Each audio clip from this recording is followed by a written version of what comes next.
Ladies and gentlemen, please take your seat. The show is about to begin. Presented by Front Fantasy. I'm your host, Simon. Joined as always by my wildly handsome co-host, John Luke Garofalo.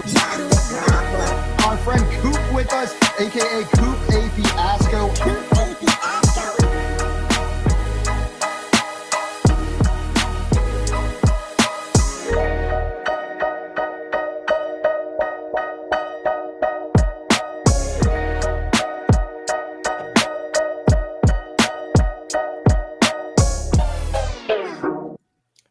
Good morning, everyone, and welcome into the Front Yard Fantasy Morning Show here on Better Sports Network. I'm your host, Simon, joined as always by my co-hosts, John Luke Garofalo and Andrew Cooper. What's up, boys? Oi, oi, oi. Oi, hey, oi. Isn't it? Governor? Blimey. Love. How long can we go back and forth before someone says, shut up? Oh, they already said it immediately. The minute we started, the first word came out of your mouth. They're like, oh my God, shut up. We were getting there. You know, guys, we just want to make our British friends feel at home. So we're going out there. We're just saying some of these things to make them feel a little bit more comfortable at the top of the show right here. We got some people in the chat ready to hang out this morning. Craig in here. Good morning, fellas. What's up, Craig? Welcome in, my friend. Says, which of the gifts in the 12 days of Christmas would you like most to receive? PlayStation. It's a great question to start us off with. JL? A PlayStation. What day of Christmas was that? 25. And on the 25th of Christmas, JL gave to me PlayStation 3. There it is. Couldn't afford a 5, so I had to get you a 3. I'll also take the PlayStation then. Hey, let's go. Coop and I are playing some PlayStation. I think I'll take the 5 gold rings. Well, really? I can probably accessorize gold. Maybe you're melt it down. I'm gonna wear 2 of the rings. You know, become a ring guy. Be pretty Lord cool of the with Rings. Be cool with my rings. Like, oh, are you a ring guy? Yeah, yeah, I am a ring guy. There's actually some pretty dope gifts on here, dude. 9 ladies dancing. Heck yeah. Heck yeah, dog. But I think I might have to go with the 12 drummers drumming, bro. And we would just roll up to every Just spot, Nick Cannon and drum line, but 12 of them. You know, they're all synced up, like like rolling up to the mall. Just like everywhere you go. Yeah. It gets real old after like 3 hours. Hit it with the flight of the bumblebee, boys. Nick, please, I just want to go to the bathroom. They keep getting into like head-to-head drum offs to see who's the leader.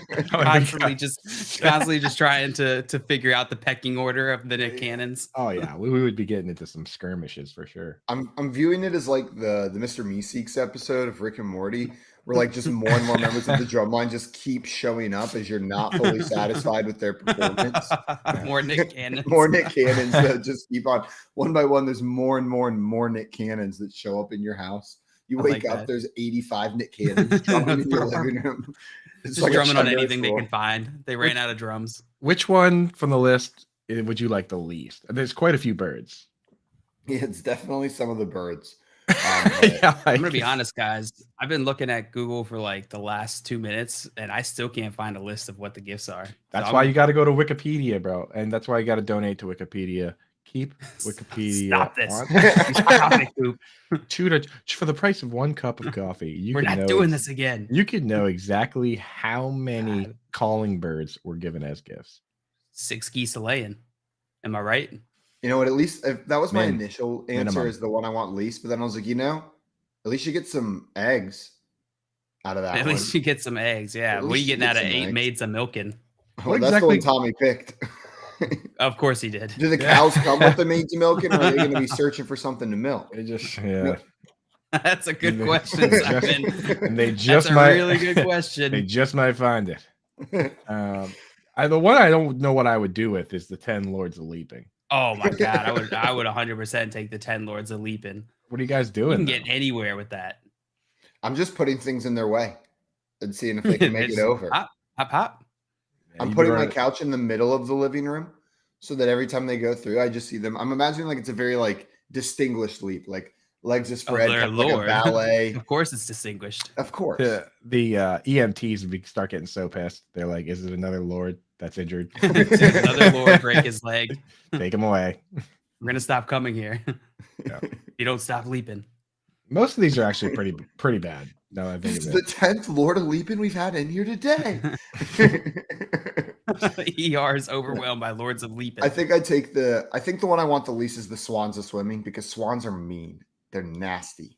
They're mean animals. I think in the same vein, 3 French hens. I mean, can't imagine French hens are more polite than regular hens. But there's 3 of them, so I think I can manage better than those 7 swans. Those 7 swans That's are true. taking me out. I think That's I can win a fight against 3 French hens. This is now a 12 Days of Christmas battle royale. You're getting right into it. I mean, who wins in a fight? 2 turtle doves? Bring your own bracket. Or a partridge in a pear tree? The What was the partridge first has one? The environment. They So got the pear who tree. wins? Does the 2 turtle doves win, or does a partridge in a pear tree win? Oh, 2 turtle doves. Snapping turtle doves a bit. You don't think you don't like the home field advantage in the pear tree? No, absolutely not. I'll take the home field advantage in the pear tree. I mean, Marie in the chat said, "Did we learn nothing from Andy's gifts to Aaron in the office?" he does give her all. It's a lot of birds. It's a lot of birds. It's a lot of birds. Yeah, too many birds. No, we did not learn. If that answers your question, we learned nothing. Brady in the chat saying, "Good morning, gentlemen." What's up, Brady? Welcome. Good morning, Brady. Brady. Good to see you. How you And doing? Good to see you. Craig said Coop is a silent investor in Wikipedia, apparently. Can you imagine if Wikipedia had investors? I'm invested every year, dude. I've invested my money because I'm an angel. I invest my time because I like Wikipedia. And in return, you get knowledge. That's right, dude. You know how I had no idea. Like, if you had honestly asked me to name as many of these as I could, I would have basically said 5 golden rings. That would have probably maybe got some of the early birds, but I totally forgot about the Early birds. 11 pipers piping. So forgettable. Yeah, those end game birds and all the people at the end. That's it's pretty easy to forget. The mid-range birds, kind of tough. Brady in here said Wikipedia needs a cryptocurrency and an NFT project. Coop, can you make that happen as a silent investor? But you've come to the right place, because that's Tommy's forte, get in the game. If they needed that, I got a guy. We got a guy that handles that stuff. Oh yeah. Tommy's definitely he's the NFT project guy, no question. Tommy has a rhyme for us this morning. Jags and Jets on a Thursday night. Lawrence versus Wilson in an epic fight. One is proclaimed the next Peyton Manning. The other, with a loss, will be grocery store bagging. In 2021, these guys were drafted number 1 and 2. One is on fire, and the other is poo. Wow. Very true. Very true. Russell Wilson. I've given up on seeing good Russell Wilson this season. I wish they would stop putting him in prime time so that I didn't have to watch and feel that pain every single time. It was him and him alone on the TV screen. Well, this week, at least you get Zach Wilson instead. Oh, thank God. So much better. Guys, it is that time of morning. I hope everyone brought something to eat, because we got everything else. We got the news. We got the stories. We got the topics that need to be discussed. All you got to do is bring your own breakfast. Do we hit the big news first? Yeah. Yeah. The big news is, I think this is the big news. It becomes even bigger in the context that we were discussing. Is that everyone knows that on this show, our policy is to believe all rumors until they've been proven false. Oh, yeah. The burden of proof that it's not made up is on you. So The world. just the other day, a dude popped on Reddit and he was like, guess what? Matt Ryan's getting benched for Nick Foles. And everyone was like, how do you know that? And he was like, I know somebody that knows somebody, but I can't tell you guys because it could get him in trouble. And everyone was like, all right, we'll leave this up. We'll just leave this up. Eventually it got taken down. But guess what? A couple days later, it's announced the Colts are benching Matt Ryan, going with Nick Foles. So this dude did know somebody who knows somebody. Kudos Reddit. Yeah, kind of crazy. Simon came in, what was it, Monday? Monday. Yeah, I came in late. Right. Showed up, immediately was like, hey, guys, did you see that news? Yeah. And we all thought you were an idiot. But now You're a genius, Simon. I got something to tell you guys. So, how that guy had a guy that he knew that knew a guy on the inside. I have a guy that knows the guy that knows the guy who posted it. No way. But I couldn't say it. Say their names. I can't. I was willing to just like take the humiliation on Monday, knowing that my vindication was coming. But I didn't want to out them ahead of time. But yeah, Nick Foles. You're starting. You're getting the start, buddy. We got it. We got it, Nick Foles. We got Your it. time is now. So, dude, you know what's crazy with the other crazy thing about the Reddit thing I want to mention is this isn't the first time that someone from Reddit has broken a story well in advance of it happening. Did you guys ever hear about the Rashad Coward thing that happened on Reddit? No. Dude, there was a guy playing Warzone, Call of Duty, and he's playing with random people. And he ends up playing with this woman, this lady, and she had her mic on. And you could hear in the background her husband talking about, like, you know, they both are getting really excited. And he's talking about a trade between the Bears and the Steelers, right? So then he was like, she got back on the mic. She didn't realize her mic was still on. And she was like, "Who's your husband?" And she was like, he's a Bears player, Rashad Coward, but I guess he just got traded to the Steelers. So this guy came and broke the news. And then like 2 days later, sure enough, they formally announced that Rashad Coward had been traded to the Steelers.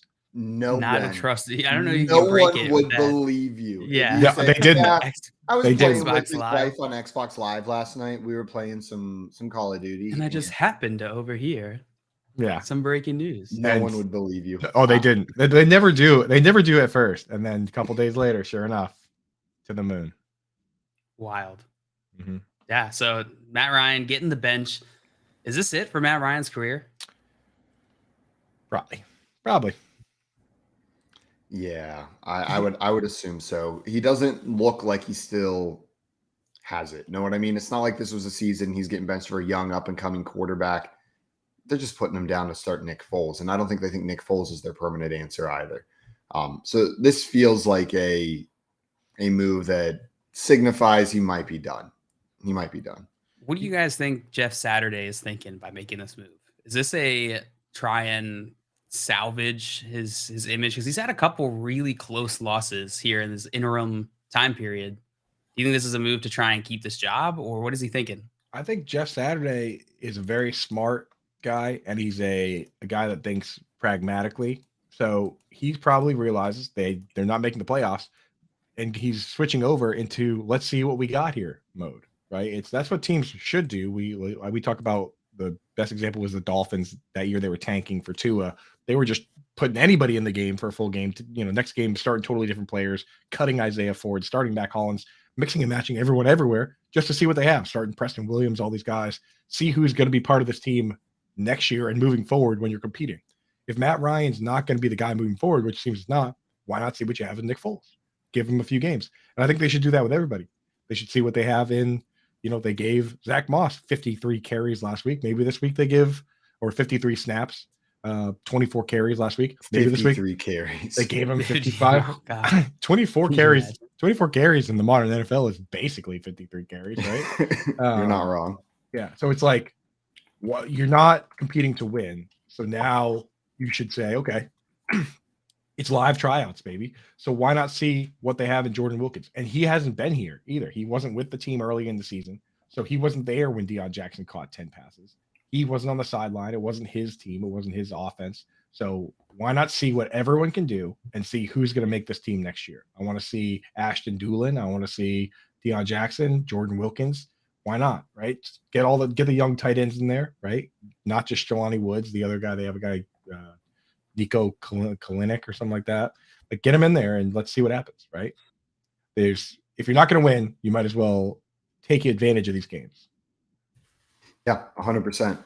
When I look at this, I think there also might be an element of Jeff Saturday probably doesn't think he's holding on to this job next year, but I think he's the kind of guy that's just going to try to win every game he can. Know what I mean?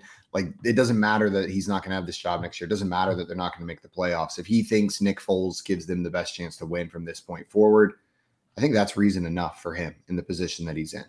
Right? Like, If Nick Foles gives him a better chance than Matt Ryan, let's see if we can get a couple wins here down the stretch. Get that winning culture going. The old Dan Campbell move, right? Get everybody fired up. Fired up. On this Saturday. Do you guys want to see him keep the job? I don't care. I don't think that he is a spectacular coach. I think that he seems like a decent enough leader, but as far as like from a football perspective, I don't know that I've seen enough to want him to keep it. No, because the number one most rumored coach is Jim Harbaugh, and I think that would make the NFL more fun. Yeah, because he's hilarious. But that would be funny. On the flip side, my vote's yes. So we have one vote yes, one vote for no, and one vote for don't care. I want to hear what the folks in the chat have to say. Do you guys want to see Jeff Saturday keep this job, or do you want to see him get the boot for somebody like Harbaugh? I personally want to see a poll coming in the chat right now. Yeah, I personally want to see him keep it because we've seen this in baseball where there was a guy, Jordan Taubman, who worked as an exec in finance, and then he created some formula to identify guys on DraftKings, and he was making so much money doing that he quit his finance job and was just analyzing guys for DraftKings.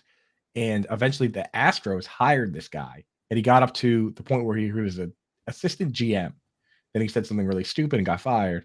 But Jeff Saturday is now a guy that had no coaching experience beyond the high school level, and they just hired him. And if he can succeed, that opens the door for all sorts of crazy shenanigans, right? Like I mentioned this before, why not? Like this starts working, why not start looking at guys that are playing games like Madden at a crazy high level and can identify defense? The whole trick is to identify what your opponent's doing and figure out how to stop it and play that mind game. Why not hire guys like that to help your defensive coordinator with his play calling or offensive coordinator with his play calling? Like it opens up a whole new world where next thing you know, Joey Wright sends out some tweet and they're like, hey, you know what, dude? We like what you said on Twitter. You're the new GM. That's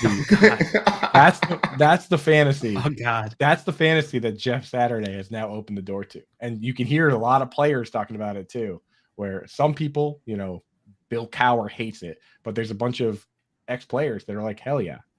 There are a lot of players out there that know more about what's going on than these coaches. We want to see more of that. So I kind of love it. That's my take. I don't not want him to succeed. I would love to see him succeed. I just want Jim Harbaugh in the NFL. But I would love to see Jeff Saturday. Maybe he's not fully ready for a head coaching position, but maybe after this, like his career takes a more normal path from here. You know what I mean? He goes from interim head coach. Maybe he gets a positional coaching group job or even a coordinator position. Give him a chance over there and then works his way up. See if he can find success and learn a little bit more. I'm not sure if you've taken a little peek around the league, but there's going to be some opportunity. There's going to be some empty coaching opportunities for Jim Harbaugh. It doesn't necessarily have to be the Colts. There are gonna be some open spots. Let me tell you. Irsay loves them. Yeah, he does. Yeah, I just don't know if there's any other team that would hire him. Know what I mean? The Cowboys aren't firing their coach, I don't think, because Jerry Jones is maybe the only other manager I could see really going, let's bring in Harbaugh. Let's bring in some Harbaugh. Yeah, I think, it was probably with Irsay it's not going to happen, but I think I'd rather see some either black head coaches or just head coaches from different underrepresented groups in the league get those opportunities rather than guys like Jeff Saturday. But beyond the point. Yeah. No, there's definitely some coordinators who have been looked over time and time again at this point that are just waiting for that head coaching opportunity. Right. I just want the best guy for the job to get the job. If that's Jeff Saturday, then it should be Jeff Saturday. If it's probably not Jeff Saturday. If it's some assistant, probably not Jeff Saturday. Maybe it is. And if it's some assistant coach that's been an assistant coach for a long time, then it should be that guy. So we got DJ. Not my call to make. Yeah, none of our calls to make, which is really a shame. It should be our call. Well, I'm saying, here's what I'm saying, dude. Jeff Saturday's opened that door, right? If the Jeff Saturday can see you succeed, maybe they will just be like, JL, what are you thinking, bro? You talk about football every morning, JL. What are you thinking here, dude? DJ Duvernay in the chat said, "What's up, though, guys? What up, what up? DJ?" Also said, Jeff Saturday has been a better coach recently than my guy John Harbaugh right now, and it's sad as a Ravens fan. Has yet to build around Lamar when his contract was low. I'm with you, DJ. I'm with you, man. Whoa. Also, John Harbaugh not as funny as Jim Harbaugh. Not nearly as funny. Or He's a good coach, though. Maybe he is as funny, but he keeps his mouth shut. Maybe he's just as funny, but a little more well behaved, right? Which one's older, John or Jim? Feels like John. Feels like I John. agree, but I don't know for sure. I'm not confident. Yeah, in that. me neither. John's I don't know. 50. He's about 15 months older. So Okay, so they're close in just age. barely. They were of the age where they beat the crap out of each other growing up. Like both of them. Like John had the upper hand for a couple of years there, then all of a sudden they hit middle school, and Jim, I'm sure they just beat the snot out of each other. Brothers, less than 2 years apart. Man, I think they've basically said that they still do. Every time they see each other, Jim goes, "Hey John, want to wrestle?" It's just noogies, and yeah, I wouldn't be surprised. Khakis only. You want khakis or skins for this wrestling match? Khakis or skins. Cleats always on. Cleats on regardless, even if you're skins. Also, we had Craig in here come in and say, Foles as a Colt just makes sense. Yeah. Did it foal? Yeah. Like a baby Good horse? one, Craig. Got it, you're Craig. talking, Craig. Never change, Craig. Change your pants, but don't change who you are as a person. That's right. Definitely change your pants. That was oddly poetic. Who said that originally? Seneca? I think so. Who said that? Plato? Change your pants, but don't change who you are as a person. That's classic Plato right there. Change that to underpants, and that's an all-time quote. Did you guys see Gronk yesterday tweeted, "I'm kind of bored." I know, dude. Imagine if it was announcing that he's coming back to play football. Tweet, "I'm kind of bored." 55,500 likes. Can he You're just how does that can he just start playing for the Bucks at this point in the season if he signs? Like, is that how that works? I mean, yeah, of course. They literally just release one of the 53 guys from the roster and they sign whoever. They could sign you if they want. Someone at the bottom of that roster is like, "Oh shit." Yeah. The only guys that have limitations on that kind of stuff are if you did what Calvin Johnson did, where you still had a bunch of years left on your contract and you retired, they would retain your rights. I guess Tom Brady's probably a more applicable example. Tom Brady retired with years on his contract, so the only team he could play for is the Bucks. But that's not a problem for Gronk because the team he would play for is the Bucks. So he could jump back on. Just what if that's what was missing? Like they bring Gronk and then all of a sudden, like this Bucks team has been struggling all year. It was questionable if they were going to win division. Gronk comes in and it just like, oh, there they are. There they are. Tom Brady's throwing 400 plus yards a game. I'd be not mad, but it would just be like, yep, there it is. Like, there it is. That was what was missing. It would make Scott Fish's K. Dot and Scott Fishbowl decision a lot easier. That's for sure. Yeah, don't play K. Dot and if Gronk comes back. If Gronk came back and this team immediately became contenders and we're back on the track, I mean, that would be a huge boost to his already pretty automatic Hall of Fame resume. But, for Gronk, it's a matter of is he the greatest all time or not, which at this point, Travis Kelce's kind of running away with that one, I feel like, right? Yeah, it's hard to make an argument against Travis Kelce. Just every year, people talk about the cliff and it doesn't come, but I don't know. I feel like Gronk still has like this almost like superhuman status in the minds of most fans. Like if you ask people the greatest tight end of all time, I don't think you're going to unanimously get Kelce. I think you're going to get some Tony Gonzalez. I think you're going to get some Antonio Gates. I think you're going to get some Gronk, and I think you'll get some Kelce. I think people have Jordan Leggett. Antonio Gates got caught doing steroids. But I guess that doesn't matter as much in football as it does in baseball. The Tony Gonzalez, he's like the Emmitt Smith, where he's got the longevity and the stats, but he didn't really have the peak, And then Gronk is like the Randy Moss. Yeah. But Kelce, if Kelce keeps going at his pace, he could be friggin' Jerry Rice, where he has the longevity, the stats, and everything. 100%. I think people have a hesitancy to name someone like currently doing it as the greatest of all time. Unless it is like you've got 7 Super Bowl rings. You know what I mean? Like then you can't like argue it so much. But I think people sit there and like there's a hesitancy to say that because you're fighting recency bias. And you never know what they're going to do. What if they just go off the deep end and they're not a Hall of Famer? Then you're going to look like an idiot. Dude, you know what's crazy? That we've seen that happen very, very recently, huh, JL? There was a wide receiver who is the number one wide receiver in fantasy football for 4 straight seasons. And then he Josh lost Gordon. Then he completely lost his Josh mind. Gordon.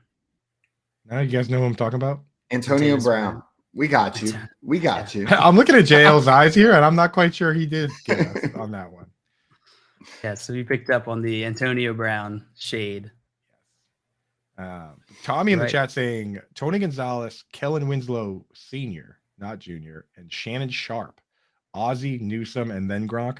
Tommy, that list, I got to tell you, is complete nonsense.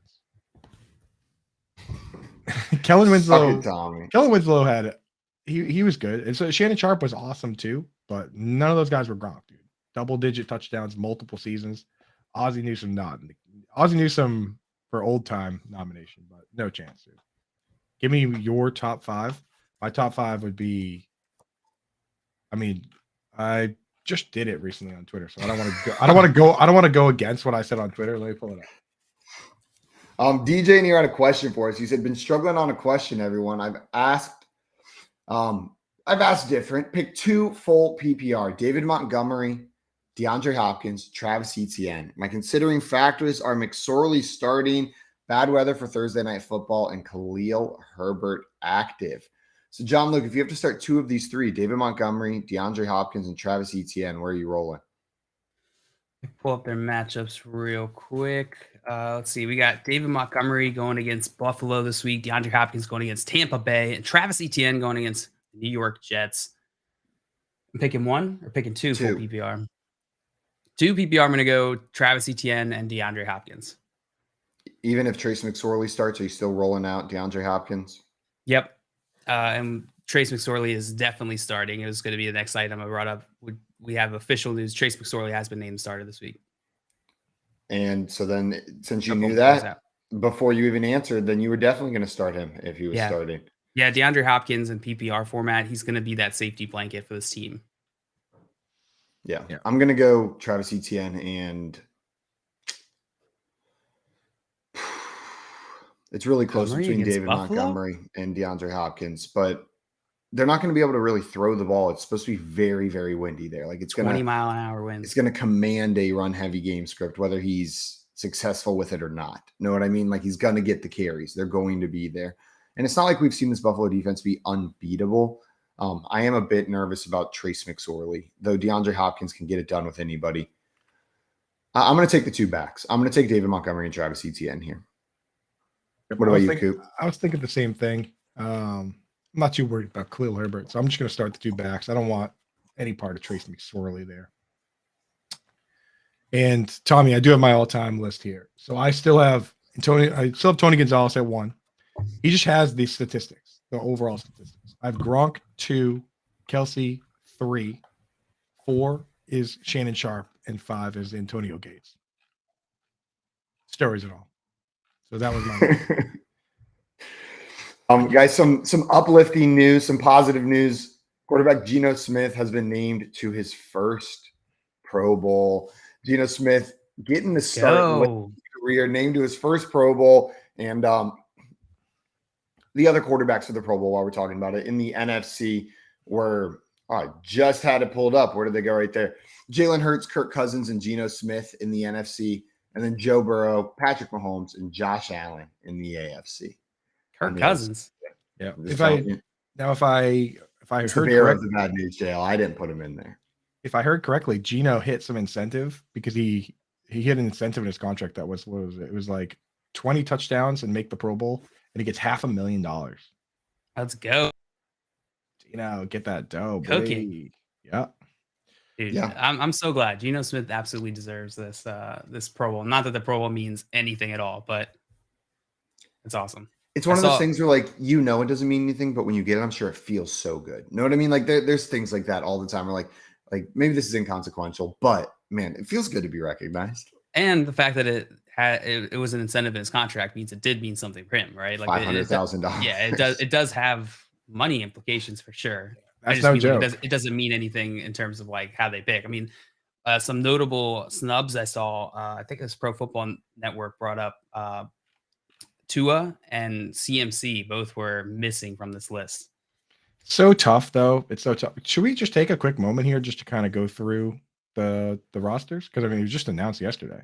It's brand new. It's brand new content here, right? Yeah. So let's play a little quick game. Who would you put Tua over of these guys? Would you put him over Patrick Mahomes, who made it? No is my initial thought, but I'll only pull up their stats here. He's the start. So Patrick Mahomes is named the starter. The other thing about Tua's stats is you have to do them kind of on a prorated basis because he missed games. And that's probably a big part of why he didn't make it, because voters a lot of times don't care if you miss games, that's held against you. Availability is the best ability. So I think that's probably what hurt Tua.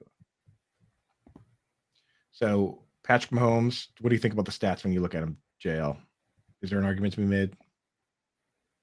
Not off the bat. Like you said, the missing chunks definitely make it hard to compare. So there were 3 AFC quarterbacks. The next one is Josh Allen. Yeah, no, I can't put him in there. Yeah. I can't put him in there over Josh Allen. It's a closer debate than Patrick Mahomes, I think. Because Josh Allen has had some rough stretches after that injury this year. So I think this next player is where the argument can be made, I think, which is Joe Burrow. Yeah, I think those are comparable. I see an argument for both of those guys. I would probably prefer Tua. Yeah, me too. I would go Tua over Joe Burrow. I think that he's shown more this season for sure.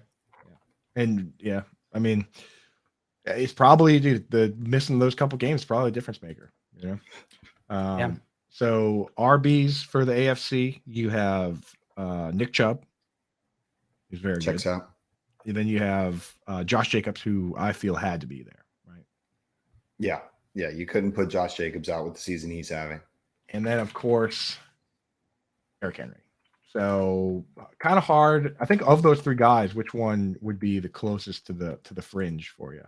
Nick Chubb. I think I agree with that. But in the AFC, who I would replace him with, to be honest? Maybe it's a fantasy football in me, but Austin Eckler didn't make the team. I think what we're looking at here is in the AFC, we've got the 3 rushing yards leaders. We've got Josh Jacobs, Derrick Henry, and Josh Jacobs 1, 2, and 3 in Josh rushing Jacobs yards is on there the twice. Josh Jacobs, Aaron Rodgers, Josh Jacobs, and Aaron Rodgers isn't on there at all. He's doing so good. Josh Jacobs. Kind of deserves to be on there twice. So the All-Pro team, they added like a pass catching back to it, right? And I think that's where they're going to give Austin Eckler his thing. There's like an extra spot on that one for like a pass catching running back. I'm pretty sure they'll get him in there over there. What I meant to say was Josh Jacobs, Derrick Henry, Nick Chubb, 1, 2, and 3 in rushing yards, and there's quite a gap before the next guy on that list, which is Saquon Barkley. But those 3 players leading the league in rushing yards. It makes sense that those are the 3 representatives in the Pro Bowl. That's a really good point, Simon. I think it's fair. And then Patrick Ricard at fullback. I think that's a pretty good choice, right, JL? He plays like 60-70% of snaps for you guys. Yeah. My boy, tiny calves, but yeah, for sure. My boy Jakob Johnson got snubbed. Yeah, ridiculous. Yeah. All right. Wide receivers, we have Mr. Tyreek Hill, Stephon Diggs, Devontae Adams, and Jamar Chase. Pretty good list of names there. I guess why Jamar Chase? Because there's a fan vote, maybe. Fan vote would make sense. I was just gonna say he missed time like Tua. It hasn't been like crazy insane since he's back. He's been good. It's been Jamar Chase levels of good. I'm trying to think who you would put in though. It's like he's not like looking through the team. AJ Brown. He's other side. NFC. Oh, I didn't know you were just going AFC. So you would need to go with somebody like Jalen Waddle. Christian Waddle, Kirk. I think you can make an argument for Kirk. Christian Kirk. I'll take Jamar Chase over Kirk. Yeah, Kirk's that's the thing is season, but it's not so much. It's not so much the fact that he's not good, but that it's difficult to find somebody else that you think should go ahead. Yeah. So Garrett Wilson, yeah, but they're gonna give the nod to the vet. Tyler Lockett before he broke his finger. He's NFC as well. Oh dang. Yeah, and Tommy said Amon-Ra also NFC. So Good job, everybody. So, okay, so we've named a bunch of NFC wide receivers we like. So I think that list is probably pretty good. Tight ends. Sorry, don't apologize. I just said to Tim yesterday, the one thing I mix up all the time is AFC and NFC. I can tell you which 4 teams are playing each other in the right division, but I get confused on who's on what side all the time. Tight end is Travis Kelce and Mark Andrews. Massive snub here. Obvious omission is Evan Ingram, but we move forward. We move on. Tone in here saying Lawrence over Daniel Jones. Yeah, I'm starting Trevor Lawrence. Trevor Lawrence. You're chasing random rushing touchdowns with Daniel Jones. Like, yeah, I know that he's okay at rushing, but this isn't Daniel Jalen Hurts here we're talking about. So give me Trevor Lawrence. Yep. Offensive lineman, Laramie Tunsil, Teron Armstead, Orlando Brown. I got no problem with those tackles. Joel Bitonio, Quentin Nelson, Joe Tooney. No problem there. Creed Humphrey definitely had to make it as a center. Mitch Morse. I don't really know enough about Mitch Morse to say whether he deserves it or not. Mark Andrews, player I think should have made it, but what do I know? I imagine we're not going to. Let's hit the skill positions on the other side, on the NFC side right there. Yeah. Let's hit those quick, and then we'll get back to news.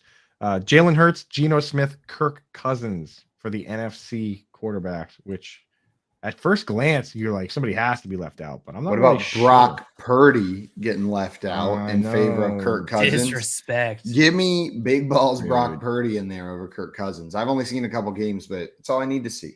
I'm with you, Simon. Is it the most valuable player or the most games played player? And it's neither one of those things because it's the Pro Bowl. Look, you're making a lot of sense here. I'm gonna start doing that. No Justin Fields, dude. But yeah, I don't know. It's like I wouldn't want to replace Geno with anyone, so I'm glad it's Geno. Yeah. Yeah, I would have loved to see Justin Fields in all seriousness over Brock Purdy and make it in here, hitting 1,000 rushing yards, but I can't do it.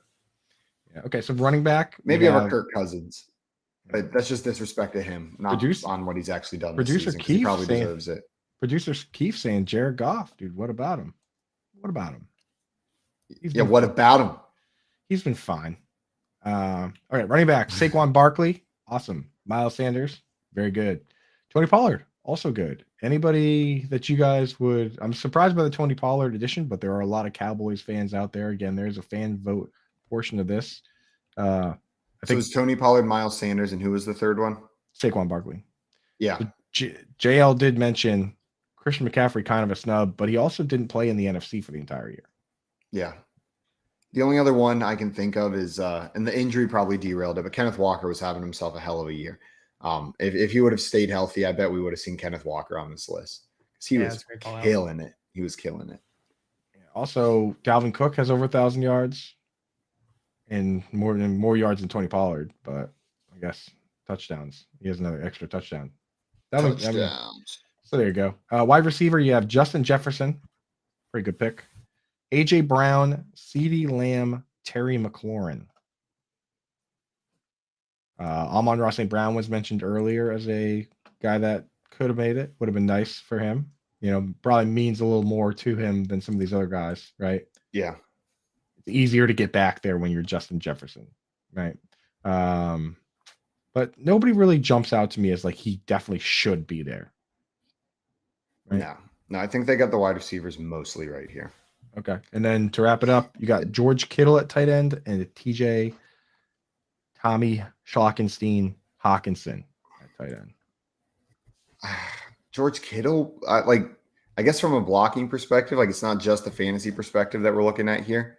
So maybe that's part of why he made it. It's the whole position. But man, from a fantasy perspective, until last week, he's been very disappointing this year.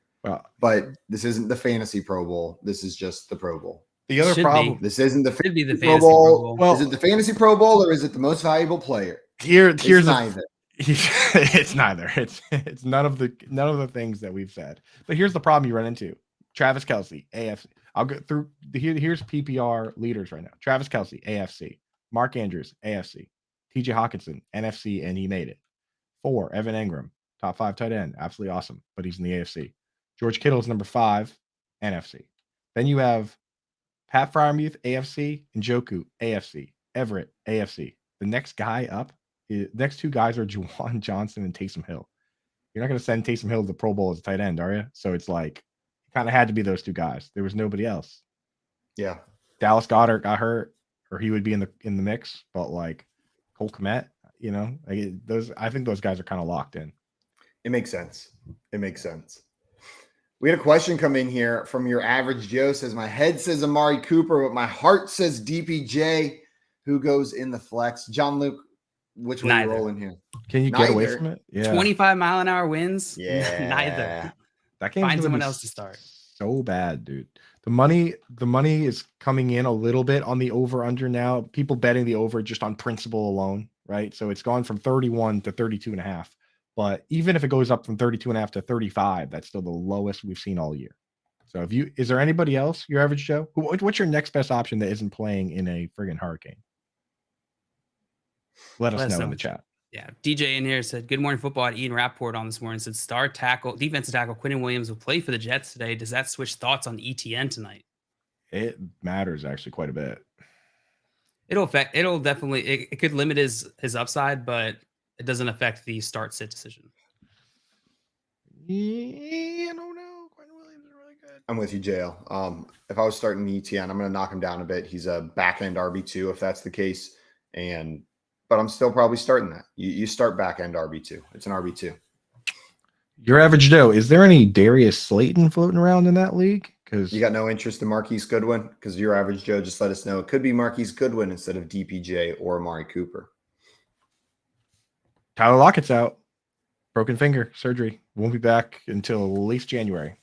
I'd probably be, I would start Marquise Goodwin over Amari Cooper this week. Going against Kansas City. It's a good matchup. Vegas expecting this to be a high scoring game. 49 is the total. Yeah, I'd go Goodwin over Cooper. Do it. Go crazy. Marquise Goodwin, track star, Olympic athlete. You got it. And then I saw another question in here coming in from DJ. DJ wanted to know who's going to win this game.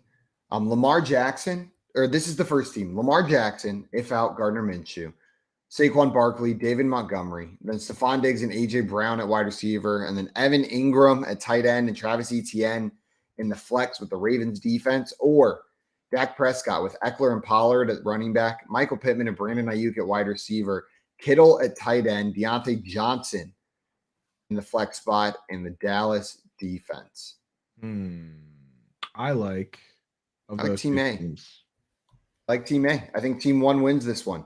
You've got the advantage at running back with Barkley and Montgomery, I think. I don't know. Pollard's up there with Montgomery now. I'll call it a wash at the running back position. Eckler and Barkley cancel out. Monty and Pollard cancel out. You definitely got it at the wide receiver. Oh, yeah. With Stephon Diggs and A.J. Brown over Pittman and Ayuk. Yeah. Right, Pittman with Nick Foles. And at tight end, Ingram to Kittle. It's been a wash most of the season, so I'm going to call it a wash here. And then I think you got the better flex with ETN over Deontay Johnson. So Team one. Yep. Team 1. Ayuk's been bad with Brock Purdy. Brock Purdy lied to us. He lied to Brandon Ayuk's face when he said, I'm going to get you the ball, because he has not done that. Yeah, he has 2 catches each of the last 2 games. Is that what it is? I'm pulling it up. It's not pretty. It's a big yucky. Brandon Ayuk. I believed you, Brock Purdy. I believed you. How dare you? Also, your average Joe, and you're saying I'm league mates with Simon. He should know our waiver wire is a barren wasteland. It's your dynasty waiver wire. It is a dynasty waiver wire right there. And Joey in here saying, I love Goodwin as a play this week. According to the weatherman Kevin Roth, the Seahawks Chiefs game won't be as impacted as some of the others.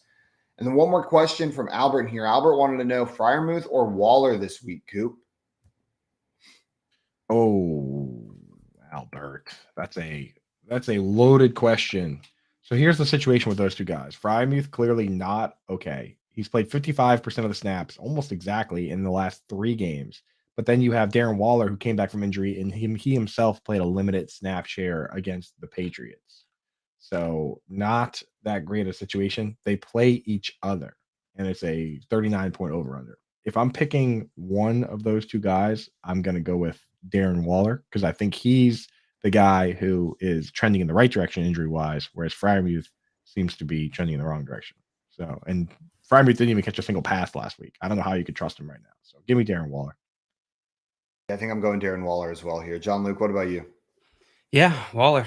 He looked good last game. If both guys were completely healthy, I would pick Freiermuth. That's the hard part of this discussion because, right, the Raiders are a worse defense for tight ends than the Steelers are. You'd rather have the guy playing the Raiders, but I can't trust the guy. Yeah. We got DJ in here said, appreciate y'all. You've helped me. You've all helped me countless times this year. Will 100% know first if I make it to the fantasy championship. Extremely thankful to these live streams. We're extremely thankful to you, DJ. So glad you're in here. So glad your team is doing well. It was all you. It's all you. We're just here to talk. We're a fantasy team, man. At the end of the day, we're just chatting with y'all. We're hanging out. We're just hanging out. We're just hanging out. We're just hanging out. What's up, guys? What up? Immediately, as soon as you say that you're hanging out, it feels weird. Like, it's fine if you're just hanging out, but the moment you state it, it's like, oh, what are you doing? Yeah. You immediately become Lloyd Christmas from when he's that's Jim Carrey's character in Dumb and Dumber when they're wearing the stupid suits and they're at the event for the owl and he's like leaning on the bar. He's like, I'm just gonna stand here and send out some vibes. You know what I mean? It's just so awkward. I'm just hanging out. So you don't know what to do with your hands. Just talking ball. Just talking ball. So I got some more ball to talk. Something from yesterday that I wanted to get to, but we didn't. We were too busy talking about the typical nonsense. But somebody mentioned that there was a possibility that Bill Belichick could be on the outs. And the speculation from somebody in the know is that word has been circulated that Belichick, one of those things where Robert Kraft might have said, hey, we would never fire Bill Belichick, but if the right compensation were to be on the table, maybe we would let him go. And the last comment they made is that surely another team would be willing to give Belichick a whirl. Do you think there's a world where, Bill, if you think back, Bill Belichick, when he came over from the Jets, the Patriots gave up a first-round pick to get him. So do you think there's a world where a team gives up a pick or something along those lines to bring on a Bill Belichick and see if maybe he can bring a bit of that magic with him? Or do you think be the most Bill Belichick move ever to be traded for a pick? Like to take the greatest of all time at the coaching position. As people say, that's not me saying it. I'm just saying I don't want to start a fight here because I don't have a strong enough opinion. But for him to be traded away for a pick or for picks would be like a very fitting end to his career in New England. I feel like it would fit. It would make sense. It'd be such a Bill Belichick move for him to be like, because he's still the GM right now, for him to be like, that's not enough compensation for me. Oh yeah, trade me. You guys are getting a great deal here. you gotta move me. You gotta move me for that price. I can totally see a team doing this. Like you got to think about it in terms of a business and money, right? Is if a team that's struggling right now or having coaching issues, they bring in a Bill Belichick, all of a sudden that team starts doing well. Like if you believe in Bill Belichick's talent, then you believe like, okay, he'll start to bring this team up and rise. And that's just pure money right there. So for a lot of teams, I think it makes sense. Yeah. Now that the more I think about it is that this trade would probably be the fairest in NFL history because Belichick's going to want to be the GM type guy wherever he goes as well. So he's going to make sure that they're not giving up too much to get him. Like they're not giving away all the weapons. All the future leverage. Yeah. Right. So I imagine he would arbitrate over his own trade because he's going to the team giving up stuff to get him. So like at the end of the day, I think this would probably be single fairest trade possible in history. Right. Yeah, that reeks of collusion. Like if that was in a fantasy league, you would just say no way. Right. Yeah. I don't know. Yeah. Conflict of interest for sure. What do you think a fair trade is for this guy? I mean, he is on the older side. Happy meal. A young spry Belichick. One happy meal. One happy meal. A mighty kids meal. Burger happy meal or McNugget? Chicken nuggets. Nuggets. With apple slices instead of French fries. Milk on the side. I think that's fair. I still get milk at McDonald's when I go. And Tommy said bag of rocks and some preparation H. So I'm guessing you're not as big of a fan of Belichick, Tommy. Though maybe shouldn't be talking such a big game with Josh McDaniels over there as your head coach. Yeah, basically Bill Light, Bill Jr. He's a wanna Bill. Tommy. Wanna Bill. Rank the tank in here asking Trevor Lawrence with a tough matchup or Goff. Also with Foles starting and Hurts possibly out, does that move Pittman above AJ Brown? So the first one, Trevor Lawrence or Jared Goff this week. T-Law or Goff. I have a hard time moving away from T-Law, but I understand the concerns with the weather. I'm probably still rolling Trevor Lawrence out there, even with the weather concerns. Dude's been on fire, and it's a tough defense, but I'm just not moving off of him. Yeah, the one real concern for Trevor Lawrence is the last time. Do you remember what happened the last time he played in a tough weather game earlier this year? He melted like the Witch and the Wizard of Oz. He went sledding. There's nothing left but a pair of red shoes. He kind of did melt. Tragic. It was against the Eagles in the game the day after the hurricane came through, and it was crazy windy, and he set the record for fumbles lost in an NFL game. That's right. And the game started with him throwing 5 targets to Christian Kirk, and Christian Kirk catching 0 of his first 5 targets. Not good, Bob. Well, Not redemption good, time. Bob. This is his time to show I can play in the weather. And Tommy in here saying his hair blew majestically in the wind. You're damn right it did. Whether he set the NFL record for fumbles or not, you know that hair was just blowing. I think I'd lean Trevor Lawrence as well in this one. This is a tougher matchup. I'd be okay switching to Goff if you're worried. And also keep an eye on Trevor Lawrence's injury. I think he got a questionable status yesterday, so you got to keep an eye on that. Oh, I guess he plays today, doesn't he? Plays tonight. Yep, he plays tonight. That's the problem. Yeah, where did that come from? That injury? Do we know what it is? That annoys me to no end when it just comes out. Injuries when something in your body isn't quite how it's supposed to be, and it has to heal generally. So hopefully he gets it healed. That doesn't sound good. It's like when your car breaks down, but for your body. Yeah, that's a great way of explaining it, Joe. That don't sound so good for the footballs. Or like when your fridge breaks down, but it's your body. But it's your body, yeah. Trevor Lawrence over under passing yards per Vegas. The prop is set at 210 yards this week. The prop for Jared Goff is set at not listed. So there you go. There's some help there. Checkmate. Yeah, I'm rolling Trevor Lawrence for sure on that one. Yeah. We got Terrell in here saying lost Hurts, Davis Mills, Zach Wilson, or Foles. So lost Hurts, Davis Mills, Zach Wilson, or Foles. Lost all those guys. I can't find them. Yeah, I was like, wow, you lost a lot of people. Which of those guys would be the easiest to lose? Davis Mills. Yeah, Davis Mills, I think would be. Zach Wilson, because you probably want to lose him. Yeah, he's just pouting him. No, but that's why he's not the easiest to lose. Know what I mean? Like you're just always trying to get rid of him, but like you're just walking around, he's just pouting behind you, pretending like he doesn't want to be near you, but he keeps following you. Davis Mills' neck is so long that it'd be tough for him to find good hiding spots, though. That's true. Like he'd be behind. He'd be, those little circular clothes racks at the Target that you go hide inside. You just do that, but it's just his neck. His head sticking out the top. Yeah. I like that you specifically didn't say that you hid inside as a kid, that you said that you go hide inside, like current time. Yeah, every time I go to Target. Yeah, those racks that you go hide in the middle of. Yeah. Still, Maria can confirm that you're still hiding in there playing Pokemon. Oh, 100%. I don't want to shop. I don't want to look. I don't want to try on clothes. Yeah. Me neither, man. Whack. And the Target dressing rooms don't make you feel good about yourself. They're hot and the mirrors are bad and the lighting I've never is had terrible. a dressing room that made me feel good about myself. I've been to one place that had nice lighting, air conditioning, and I swear the mirror was flattering. But most places you go in the dressing rooms, it's like a hey, Snapchat ugly, filter on. fat loser. You like those pants? Because I don't. Like you look in the mirror, they're like, oh, here's 20 zits you didn't see before you left the house. I like, and then they say mean words to you. Wow. I like a place where everything runs big, so it makes me feel like I'm not fat. I'm like, yeah, some vanity sizing. I'm a size 34 now. You know, they just cut the sizes off. They just make it, they just make it they're inflating the numbers. Love that.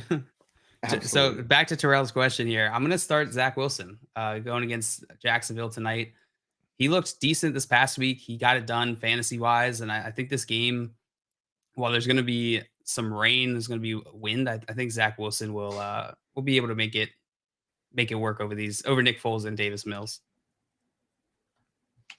I'm with you, JL. That's where I'm rolling as well, is Zach Wilson. It doesn't feel good, but those are your options, and that's the decision I'm making with the options you've presented, Terrell. Yeah, it's got to be that way, man. The Texans stink, and Nick Foles, you can't start him his first game. No. Guys, before we go to break, there's some more serious news that I wanted to hit on here. This week, unfortunately, both Frankie Harris and Ronnie Hillman passed away. Ronnie Hillman last night, Franco Harris a little bit earlier this week. So keep the families and friends of those players in your thoughts throughout this week, especially in the holiday season. It's difficult losing family, and it's extra difficult to have that reminder right here in the holiday season. So make sure we're thinking about those guys. Yeah, it's awful. We're going to be right back in a minute here, though. We're going to talk through some We Answer Reddit, some hypothetically, and we got our Thursday night football predictions coming up. Stick around here on the Front Yard Fantasy Morning Show here on Better Sports Network. Better Sports Live with Lisa Ann and Rick Kamla. Wednesdays at 7 p.m. Eastern, 4 Pacific. Obviously, you've got a couple identities here, right? And so, Lisa Ann's here. Let's talk sports. Let's talk fantasy. What about my team? What do you think about my team? Like, that's dope, man. Like that brand you have built here is huge. And over in Switzerland, you're a big deal in Switzerland. Of course you are. In Europe, all over Europe. But when I was at the Jersey show like 2 or 3 weekends ago, my security was shocked because every other guy legit handed me his phone and said, "Yo, Lise, can you check my lineup? Can you look on the waiver wire? I got bye weeks coming up." You're right. It's really neat how my worlds have become just this synergy between, me being me and then me reaching out to all of these different people and having this common ground that now it's like we're kind of bros when we talk about sports, right?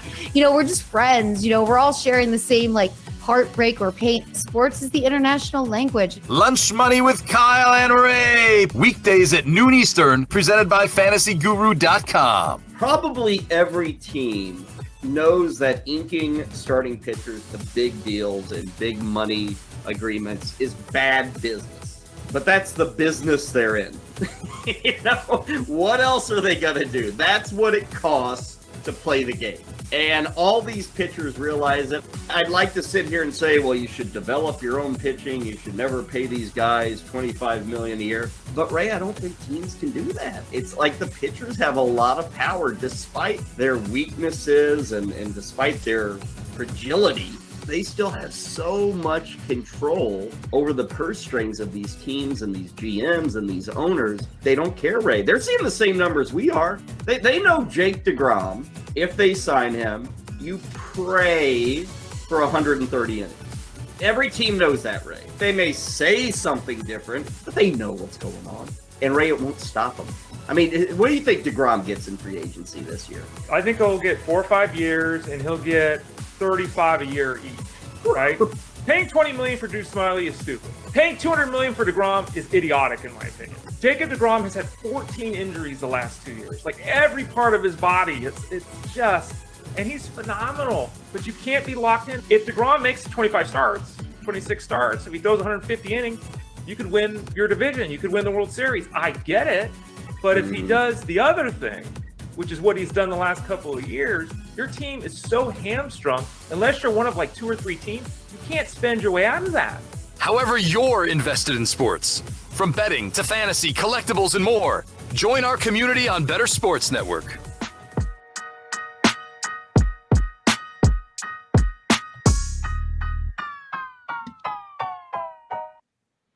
Hey, what's up, everyone? Welcome back to the Front Yard Fantasy Morning Show here on Better Sports Network.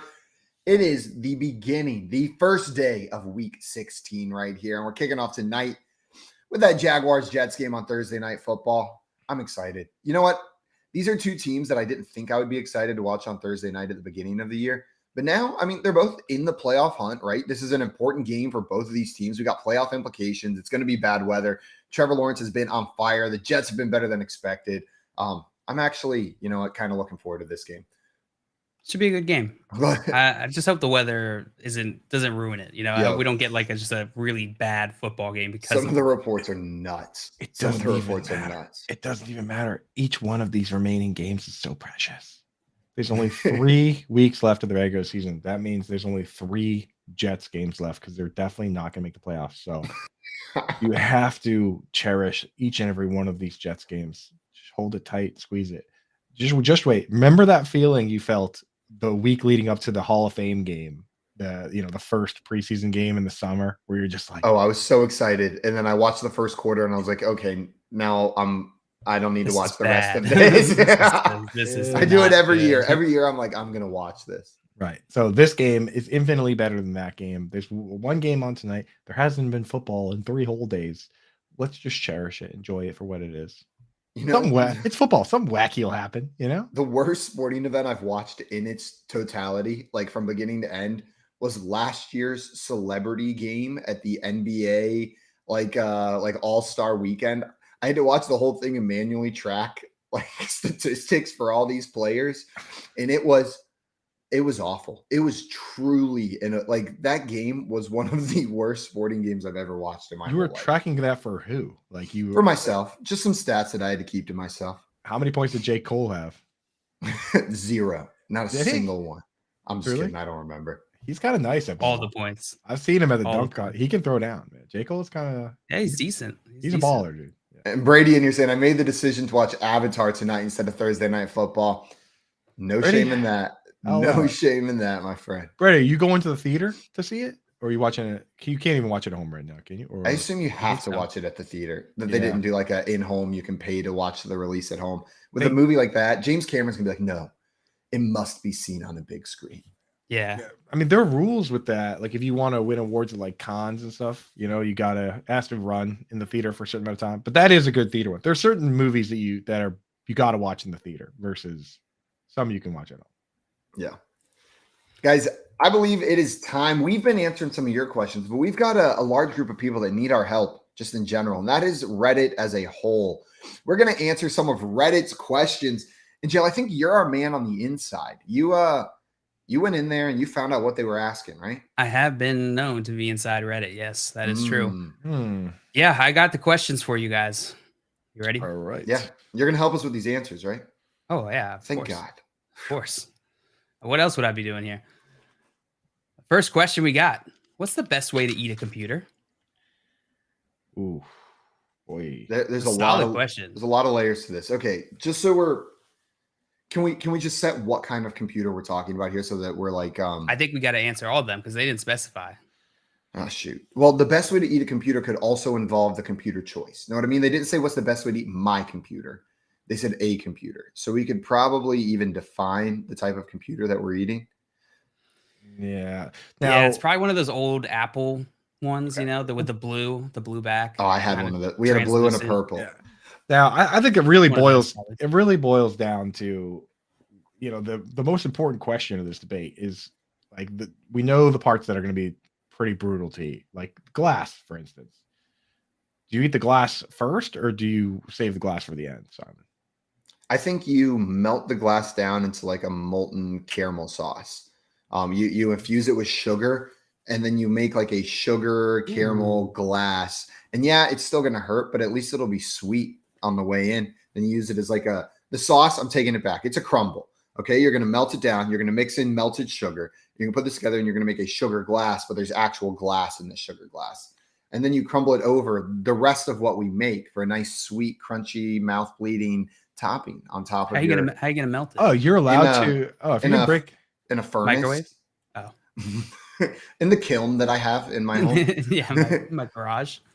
I think, okay, so if we're playing this way, I think I actually have a realistic answer that I would use to try and eat this entire computer. It would take me some time, but I think what I would do is I'd break all the components down into very small pieces, and then small enough that I could like tuck them into a grape, and then I would just eat the grape without chewing it. I would just swallow the grape whole, and then I would just swallow as like, because my dog back in the day, we used to wrap the pills in cheese. That's what you're talking about. Yeah. Like I would, a little cloak. I would do exactly that, and that's, you know what, the funny thing is, definitely not pills in here. my mind was thinking the exact same thing. Like what that's what I do with my dog too. I think I would do that to myself, except for I'd be eating pieces of computer. Pieces There's of computer. there's a lot of pieces in a computer. Like a lot. You have to spread it out over time. You're not Yeah. gonna be able to eat this in one sitting, especially not an old Apple. Because I was thinking about grinding it down into a dust and then like drinking it inside of like a peanut butter milkshake, but that would be so much dust, bro. That'd be There's so a much lot of dust. that. I DJ think- said destroy a blender and make a smoothie. That's smart. Do you guys remember that I think that's- the YouTube channel? Will it blend? Dude, the most Oh wait, maybe. And they There's- would do like a Wii remote, cubic Yeah. zirconium, and they would just like put it in there, and the answer was always yes. This is a really good blender. Yeah, this blender's awesome. there's another one of those channels that's so satisfying. It's a pneumatic press guy that has this I've like seen that. crazy pneumatic press, and he's like, "Can we crush this in the pneumatic press?" And like you said, the answer is always yes. But it's just so satisfying to watch things slowly get crushed. I think I'm going a different route than the dust here. The pneumatic press kind of inspired me a little bit, because, well, wait, do you think it would turn it into a paste, or would it just crush it if I pneumatic pressed it? It's not turning it into a paste. The paste? There's no If you push hard enough on a solid, it turns into a paste. It somehow gets like water in it. Whip it into a computer dust paste and then spread it on like bread. Exactly. I was going to put it on some nice brioche and Peanut butter, Nutella, and computer. Yeah, peanut butter, Nutella, and laptop. No, here's what I think you do. I think you go the route of trying to make it look like food. You cut it into like chicken tender sized pieces, and yeah, there's going to be crumbs, but there's crumbs when you make chicken tenders in the oven. You gotta make some like pancake batter. These are going to be sweet, and then some breading, and you're going to dip the chunks in pancake batter. Computer pancakes. Then you're going to cover them in like a crust of some sort. You can use breadcrumbs, you can use crust of cornflakes, and then we're deep frying these chunks of computer. You can eat deep fried everything. If I learned anything at the Georgia State Fair, literally anything you can eat deep fried. A shoe, butter. Like if they can deep fry butter and keep it as butter in the middle, I can deep fry a computer chunk and eat that. Pancake batter and cornflakes. It's going to be delicious with my glass sprinkled on top. All right, Beautiful. time out, guys. We have in the chat a battle of the dad jokes. We have to weigh in. We have to weigh in here, see who has the better dad joke here. So the question was, how would you eat a computer?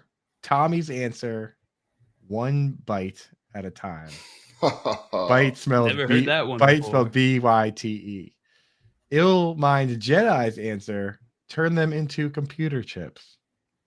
Ha ha ha ha. I'm going to give this one to Illmind Jedi. Yeah. I like Jedi for not going for the low hanging fruit. I like the don't know. computer I chips kinda like- aspect of it.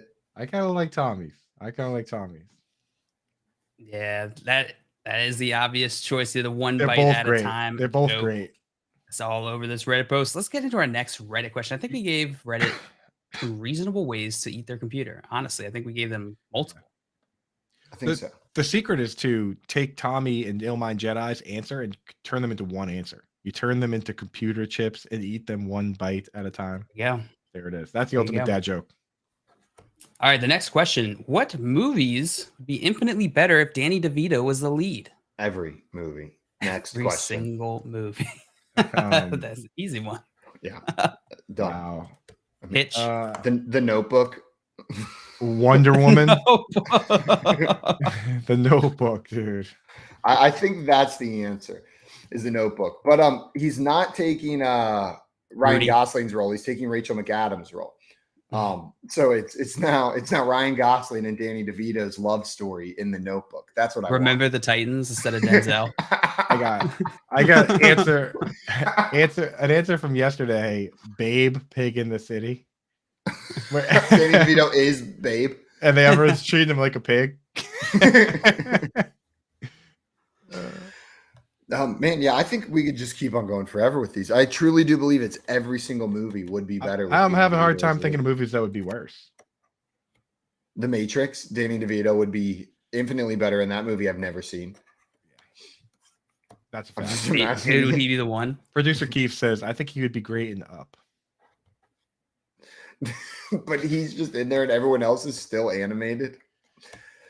Oh my goodness. Yeah. I'm sticking with Babe. My first one was The Notebook, but I feel like we're maybe missing some opportunities here where Danny DeVito could really slide into a funny role. Brady said Danny DeVito could play Spider-Man. Shooting webs. Can you imagine just flying through, Oh my swinging God, between dude. the skyscrapers in New York. Danny DeVito. Oh my God. Yesterday, helping my mom clean out the storage unit. I'm back home visiting family for the holidays. We found this box of things from when I was 4, like all this stuff. And there was a worksheet that I filled out at work, or not at work. I didn't have a job when I was 4. At school. That's the equivalent of work for a 4-year-old. And it asked me what I wanted to be when I grew up. And I said, when I grow up, I want to be a Spider-Man. I always thought those were just like jokes, like kids don't actually say. I didn't say that, other kids. But then I see it written on a piece of paper in my 4-year-old scraggly ass handwriting, Spider-Man. How's that working out for you? Huh? I don't know. I'm not Spider-Man yet. I still got time. So you are Spider-Man? I wouldn't give it up. I'm not Spider-Man. You know what Are I you telling me mentioned? you're Spider-Man right now? I'm not telling you I'm Spider-Man. You're telling me you're Spider-Man. If you're telling me I'm Spider-Man, I'm telling you anything's possible if you lie. Charles in here said Independence Day, the crop duster. That would actually That'd be a be good funny. role for him, like a legit. That role would be, for him. yeah. That's a real answer. Frozen, he takes over as Elsa. I like that one too. I like that one too. As Elsa. I think we nailed that. Danny DeVito would be better as the lead role in every single movie. It's not a single movie that he wouldn't. I want to live wouldn't in I want to live in that alternate universe. that It exists John- somewhere.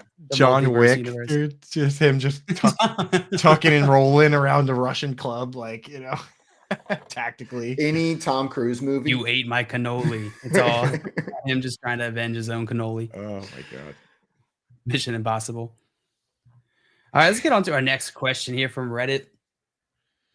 Reddit asks, what TV show do you think deserved more seasons? I am so, and if this isn't the top answer in that thread, it is without a doubt Better Off Ted. The TV show Better Off Ted. It got 2 seasons and it was so unbelievably funny. It is everything that I think the Big Bang Theory wishes it was. Know what I mean? Like where it kind of has like that like the life of the nerd humor, but then it also pokes fun at like corporate, like the ridiculousness of some corporate culture, like synergy, like in that kind of stuff. It is like it is sassy, it is in your face, it is clever, and it got 2 seasons and then they just stopped. And those are 2 incredible seasons. Tim Wright agrees Disrespectful. with you. And Simple Man, I have to mention, I know this is our last question, but Simple Man says Danny DeVito as Leonidas in 300. That might be the winner right there. That truly might be. This is Philly. Just kicks the guy in the shins because he can't reach any higher than that. So stupid. Imagine The the guy has scene, to like climb down into the pit himself. the scene where he faces off with Xerxes, and Xerxes is like 7, 8 or whatever he is in that movie. Danny DeVito. Danny DeVito just like, yeah. Danny DeVito would be he'd be better as that like troll guy who's like, I want a uniform. You know what I'm talking about? The guy that kind of gives him up. I've seen the first 10 minutes of that movie 5 times. That movie's amazing, bro. Chill, I have fall you seen asleep every 300? It's like a full hour. I've seen 300 a long time ago. That's probably middle school. It had been nearly 30 years since the Wolf of the Winter Cold. 30 years. So yeah, but back to this question, which I forgot. TV show that should have gotten more seasons. Yes. I'll go next. I'll go with The Get Down on Netflix. That show should have had way more seasons about the Furious 5, Grandmaster Flash. So good. Get Down. I've don't know not if I've seen watched that the one. Get Down, Jail. Oh, it's so good. But then they canceled it. Yo, the first sentence is just like, I love when people use words well. And just the description on Netflix says, an electrifying undercurtain pulses through the beat-up 1977 South Bronx as 6 impassioned teens make fresh waves with a wild new sound. Like, that's got me hooked. They use some good words. I to actually describe got, the show right not even kidding, I actually got goosebumps. there. Just eat a little. Things got a little funky, dude. I pictured somebody right when you finish reading that sentence go, ow! And then the music gets in like, Yeah, the 70s music. Shot is just like the Bronx going, you're in a car Right. driving down. Yeah. Oh, not quite yet. Not quite yet. The very first thing you see is a pair of bell bottoms somebody walking with the bell bottoms, and then the car goes by on the street. That's I think we got a show. I think we can bring it back. I think we should. Yeah. My answer, I have two answers for this one. Although part of me at this stage I kind of like when there's a show that only has like 2 seasons, because then there's not too much pressure. I'm not committing to watching a show for like if I was like, I'm gonna watch The Sopranos for the next 3 years, you know what I mean? So like it's kind of nice to be able to just bang out both seasons. But then at the end, I become one of those guys like, there should be more of this. I like this. But for me, there's 2. One would be there's an animated show that I thought was great, that only had 2 seasons, called Gravity Falls. Do you guys ever see? I've never Gravity watched Falls? it, but I've heard it's phenomenal. I've Simon, heard it's really good. Dude, you would love Gravity Falls. You personally, and Jill, It's a Cartoon Network show, right? Yeah, it is, and it's a great show. If you like Adventure Time and that type of stuff, then you would love Gravity Falls. The other show that I really like is a show called The Detroiters. And I've that's seen clips from that on TikTok, and every time I see a clip, I'm like, I need to watch this show because it looks hilarious. Yeah, Joey Wright and their Gravity Falls is awesome. Yeah, but now The Detroiters is a show that I'm a little split on as well, because on one hand I want more of The Detroiters, but on the other hand, after that got canceled, the guys from that show went and made the Netflix show I Think You Should Leave, the skit show, which is so goddamn fun. So we wouldn't have I Think You Should Leave if The Detroiters didn't get canceled, but Tim Robinson and Sam Richardson from The Detroiters are so funny. So that one is worth watching. Sam Richardson kind of reminds me of you, JL. I love Sam Richardson. Yeah. His brand of humor is like, Yeah. like you guys are both, you got that cool, but not too cool swag. And I love that. I love that about Yeah, it. Sam Richard. As soon as I looked up, because I have not seen the show, but as soon as I looked it up, like Sam Richardson stuck out because That's your boy. I definitely like him on other shows. Yeah. When I watch him on shows, he's like the vibe I get that reminds me of you is he's cool, but not too cool to have fun. You know what I mean? He's not too cool to be silly, which that's jail, dude. That's a jail. I'll accept that description. Yeah. I'll accept Got that. the We swag. got Damn Juice in the chat said The Wire and Breaking Bad. Breaking Bad, it feels like if it kept going on, it would have gotten worse. Yeah, It Breaking felt Bad. like it was just long enough. I think The Wire was also perfect, dude. I think The Wire was also, dude. Joey, The Leftovers is the most frustrating show that has ever existed. That show, man. Me and my buddy at work, we were watching The Leftovers, and we spent 2 hours coming up with theories about what's going to happen, like what's going on. And then the very next show, within 10 minutes, something happened that disproved every single one of our theories. And I was just like, okay, I'm done. But The Leftovers was on. Did you guys ever watch that one? The Leftovers? No, I did not. Oof. No. That is the most like it's very mysterious, where you don't know what's going on. That probably the most mysterious show since Lost. The Leftover. I've seen the cover of this, but I've not watched the show. That's what I had the same exact thing whenever I just searched the jail. I was like, I recognize this, but I've never seen it. Oh, Craig, Mystery Sci-Fi Theater 3000 is back. Yeah, I think Netflix did reboot that. They did Yeah, reboot it 100%. And the Here's last one, go ahead, add, the last one I'll add is maybe more my personal preference is just Middle Dish and Schwartz. They need another round of specials. It's a great call. So Dude, good. Those guys, you got to listen to the episodes that those guys have on Comedy Bang Bang on the podcast. Oh, I bet they're amazing. Yeah, Ben Schwartz, Thomas Middleditch, two of the most talented improv masters, right?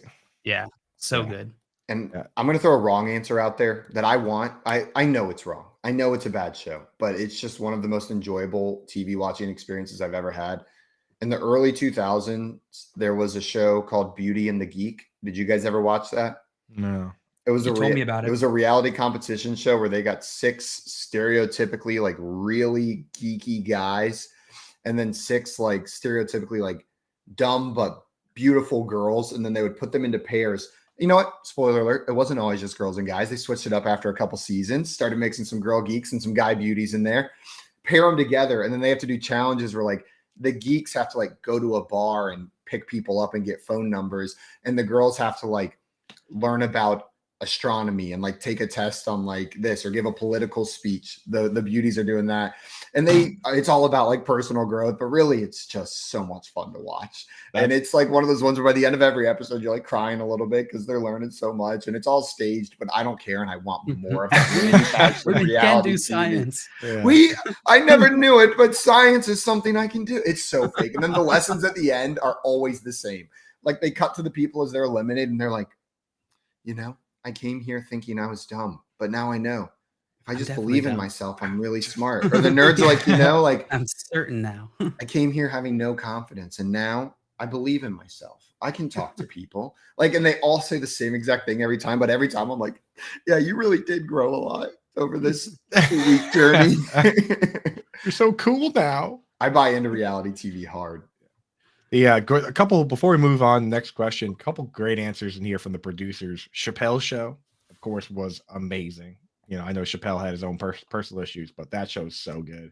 And then producer Keith, Flight of the Conchords. Man, I love that show, but those guys did have to move on to bigger and better things, right? It was basically two guys in a band on the show, and one of them went on to be Jermaine went on to be in a ton of movies. He's in like What We Do in the Shadows, and then the other guy, Brett, won a Oscar, or he won an Oscar or he won a Grammy for a song he made for a Muppets movie. So those guys are still crushing. That's why for the Muppets, as producer Keith pointed out. So those guys are still crushing, but I want more Flight of the Conchords. And then Tommy, of course, says that he needs more episodes of The Simpsons. I think you got plenty of episodes of The Simpsons, Tommy. Only 34 seasons, though. Nick and you said loved that garbage TV. Ashton Kutcher was a producer. He was a producer of Beauty and the Geek. And then Jam Juice wants to know, you guys ever seen Mob Wives? Yeah, I've seen Mob Wives. Yeah, of course you have. This looks right up Simon's alley. Yeah. Have you seen? So you haven't seen The Wire, but you've seen Mob Wives? 100%. You shouldn't be surprised by Zero that. shame. He has not tried to hide that fact about him at all. Yeah. Okay. It's outwardly open about his bed. I think The Wire was perfect. I don't think we needed more Wire. I think The Wire was no more Wire needed. It's tough to watch because it hits you right in your heart, Jail, right in your hometown. Right in my hometown. Is that accurate? We did kind of get another season of The Wire though with We Own the City on HBO. Oh, I'll have to check that out. It's not really The Wire, but it's like the same showrunner. It's like the core producer. What'd you say? Oh, John Bernthal's it's like the in cord. There? It's not really The Wire. It's like the cord. Exactly. It's grown up. It's grown up. We plugged it in. Good God. Yeah. Good Lord, Simon. We Own the City is really good though. That came out recently about the gun trace task force scandal here in Baltimore. Ooh, I like John Bernthal. He's good. He's a good actor. He's a guy. Yeah, he's very Punisher. Good. Yeah. Great jaw. Illmind Jedi said punked, and that is a good answer. That's a very good answer. Any of the TV shows from that time era, I'm in. Silent Library. That show was so much fun. We need more Silent Library. Scare Tactics. Do you remember Scare Tactics? The one Loiter where Squad. they like, there's no way Scare Tactics was real, because the one where they give birth to like the Satan baby.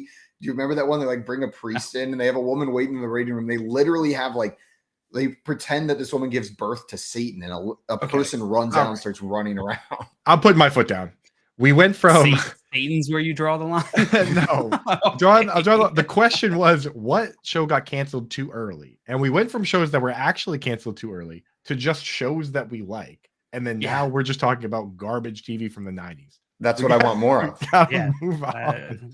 I don't think you can't just ask for more of shows you like. We're talking about canceled too early. Yeah, I think every show I've mentioned, I fully believe was canceled too early. The Simpsons. The Simpsons hasn't even been canceled. See, Jedi's on our side. I said, yes, Scare Tactics. All these shows are so nostalgic. Reboot all the shows from our All right. I'm the bad guy. Next. I'm the bad guy. The next question from Reddit, since Coop wants us to ask this, is what event would justify pooping your pants? Event? Okay, I got something to say here. You need no justification to poop your pants.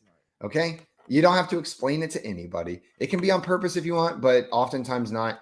You can just do it. Now, if you need like a specific justification, I would say immediately medical comes to mind, like a food allergy. You ate a food you're allergic to. That Winning the lottery. Getting scared really bad. Aliens are actually real. I think that would do it. You know? Tim said scare tactics. Scare tactics. Absolutely. The way I'm thinking about this question is if someone ran up to me and said, "Hey, I just pooped my pants," what would they have to say to justify that I wouldn't judge them? Hypothetically, what if they said, "Hey, I had to go take a final exam 45 minutes away from my house, and right before I left, my stomach hurt, so I asked my mother to give me some medication. She gave it to me." Hypothetically, of course. This is a hypothetical situation. What if this person hypothetically said this to you? Then after a 2-hour final, they went out and sat in their car in the parking garage 45 minutes from their home to rip the fart that they've been holding the entire time in a small room with 12 people and then shit their pants. Would that one be a justifiable situation? I think that's fair. Yeah, I mean, you were basically the medication was laxatives, by the way. I think I left that detail out. And you were not told that it was laxatives. Yeah. I think in that case, you would be a hero for not doing it in the room with 12 people. You know what? You're pretty much an angel, really. You know.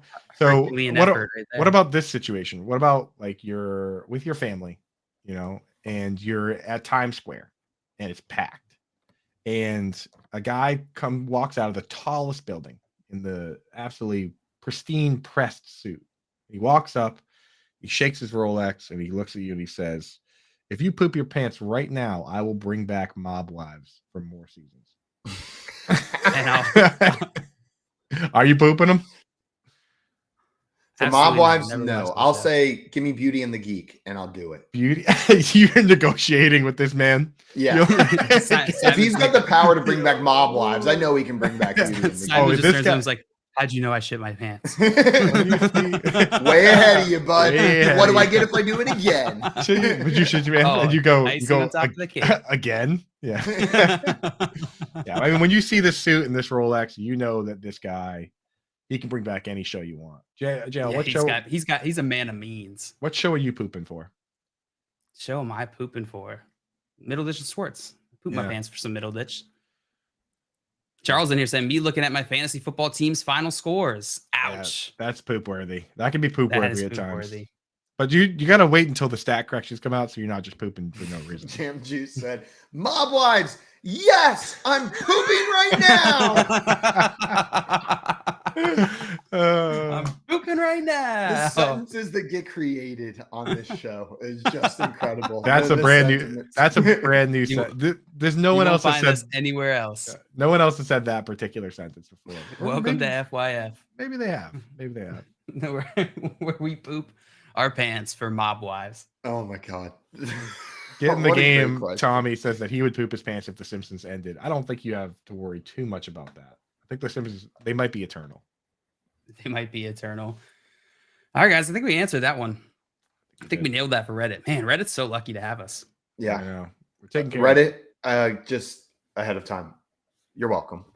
You're welcome. You're welcome for all the help we gave you right there. And everybody here, maybe we helped you out a little bit too, even if you weren't part of the Reddit people asking those questions over there. Yeah, maybe you had that question. Coming up, guys. Justify pooping your pants. Now you know. Now we all know.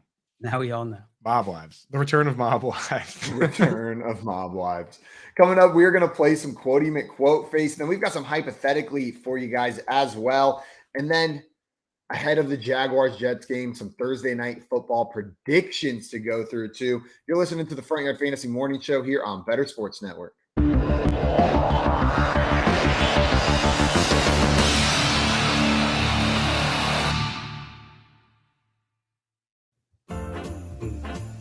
My holiday wish list is for Travis Etienne to finish as the RB1 rest of season. That injury's got to be nothing, and Josh Jacobs needs to be a top 3 running back down the stretch. I need the Broncos to finish with a better record than the Raiders. Otherwise, I need to eat a tomato live on camera like it's an apple. I want to win my home league. I've only won it once over the last, whatever it is, 6 or 7 years. And these are all of my buddies from high school and college.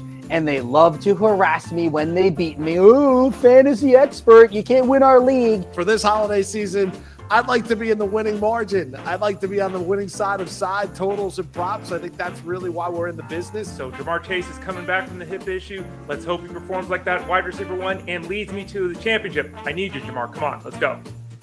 I am the sucker that still owns Russell Wilson in a 2 QB league. Here's all I ask. And it's like a lot of Christmas wishes. It's kind of a long shot. You don't expect it. It wouldn't be something you wake up and say it's going to happen. But Russell Wilson, I only need like 80% of your career norm. I need the Falcons to run the table so I can win my Arthur Smith as Coach of the Year bet, which is not looking amazing right now, but you never know.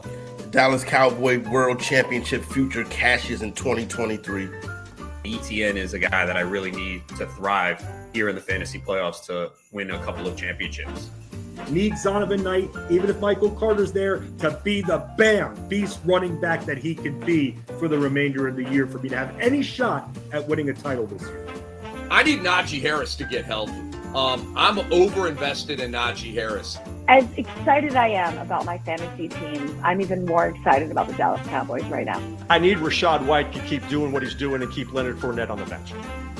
I hope it's Mahomes and Kelsey getting all the targets there. That's my wish.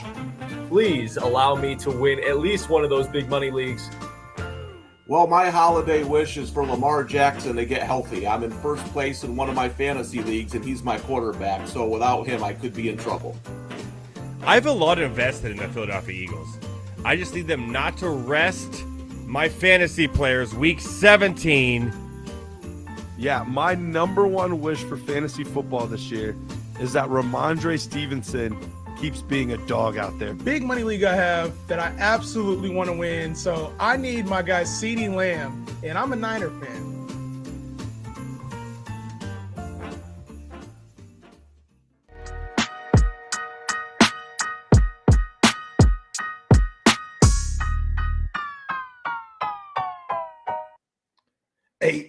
Hey, what's up, everyone? Welcome into the Front Yard Fantasy Morning Show here on Better Sports Network. We are about to get into a game we call Quotey McQuote Face, the game where we are giving quotes from around the league, from players, coaches. We have to tell you who said it, why they said it. There's 2 points on the line for every question. If you miss either section of it, your opponent will have an opportunity to steal any of the points that you don't get. So you miss the context or the person who said it, that person can steal it. Jay did have a very important question for us right here. Said, does pooping in the ocean count as pooping your pants, asking for a friend? If your pants were on, yes. If you pulled them down before doing it, no. It's all about the pants. Doesn't matter what fluid that you are resting in while wearing pants, I think. Do you guys agree? I agree. Yeah, no, absolutely. No, it's not pooping your pants. I don't think it's pooping your pants. It's if you're in the ocean. But if you're wearing pants and you do it, I think it is. Well, I mean, if you're wearing it depends on the escapability. The escapability factor is huge, right? So it's like if you're still wearing pants, if you're wearing pants that have a flap in the back and poop into the toilet, then that's not pooping your pants. You know what I mean? Okay. Like, well, you get what I'm saying. If it's in your pants, then I think it counts. But you get what I'm saying. I get what you're saying, but that wouldn't count anyways. Guys, let's get into some Quotey McQuote Face. And a reminder for everybody watching, play along with us. Throw your guesses in the chat. Our contestants will put the comments down so they are not able to see it. And if you've got fantasy football questions for us, throw them in the chat as well. And we'd be more than happy to answer it. Anything and everything you've got our way. That's what we're here for. All right, let's get into our first quote here. Who went first yesterday in our games? I think it was Coop. Perhaps. I think it was Coop. Simon, you were going the possession first. arrow is still my way. So That's true. If that meant anything, it would change things. But in this case, it does not. So Simon, you will be going first in this one. Possession arrow my way. Your first quote. I think with my career path, if you always expect something, it's just going to throw you for a loop. Especially here, you never know what's going to happen each week. Who said this and what were they talking about? And yes, I can. The quote is, I think with my career path, if you always expect something, it's just going to throw you for a loop. Especially here, You never know what's going to happen each week. This makes me lean coach whenever I'm thinking this. Like, it makes me lean coach, especially with like the volatility of maintaining a coaching job. Like, coaches can be in and out in a year, right? So it makes me think coach. Remember, you are guessing who you think said this quote and what they're talking about available with each puzzle. I think maybe, I'm not confident in this, but I'm going to throw an answer out there. A coach who's probably got some volatility in his job.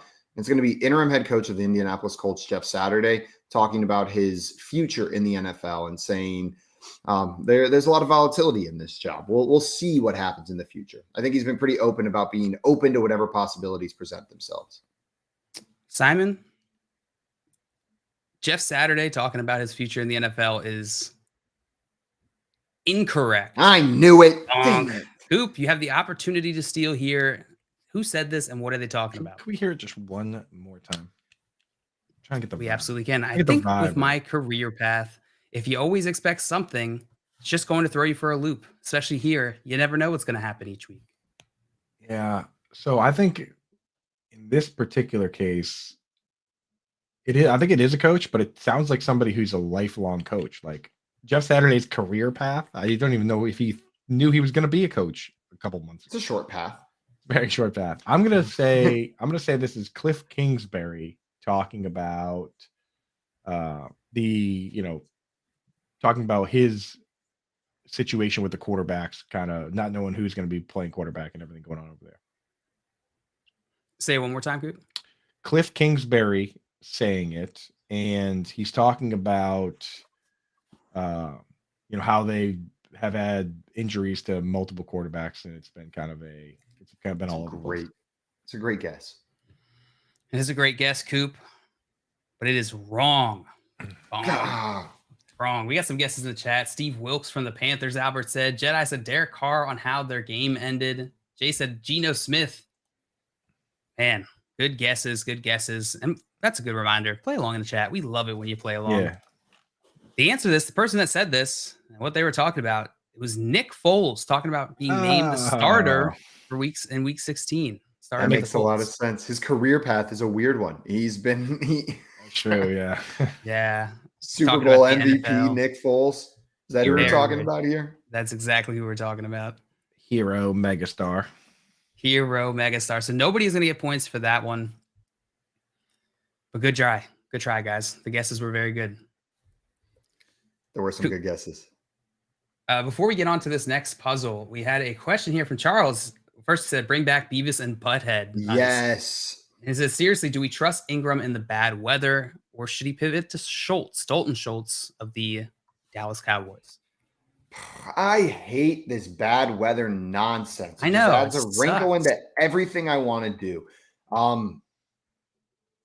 Yeah, I'll pivot to Dalton Schultz.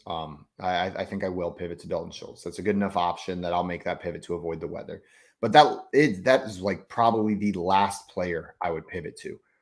Is Dalton Schultz or Darren Waller. Like that's the tier. After that, I'm just starting Evan Ingram. I'm starting him over Pat Freiermuth, Dawson Knox, David Njoku, all of those guys. Dalton Schultz is that last one that I'll plug in over Evan Ingram because of the weather. I mean, I'm starting Ingram over Waller just because Waller didn't play a full snap share, and that game versus Pittsburgh has an equally low over under. I'm not sure there's going to be that much more scoring in that game either. But I am, even as the premier Evan Ingram truther in this space, I will start Dalton Schultz over him. And that's simply because Dalton Schultz last week had the usage. He had, he played virtually he led all tight ends in both snap share and route participation last week. He got 4 targets. It just so happened that, one of the other tight ends stuck out for the touchdown. If he had caught that touchdown, we wouldn't be thinking twice about Dalton Schultz being a super high-end option. That game has a 47.5 point over under. The Cowboys are favored in it. I think he's going to be just fine. Yeah, I think that'll be a good high-scoring game, hopefully. Yeah, not much wind. It's one of the few non-real weather impact games here. Yeah, I'm with you guys. Unanimous Schultz. Unanimous Schultz. Name of my band. That's the name of your band. It's a pretty good one. What position do you play? What position do I play in Unanimous Schultz? Yeah. Yeah, I play the maracas. And I run around. I'm a dancer too. Nice.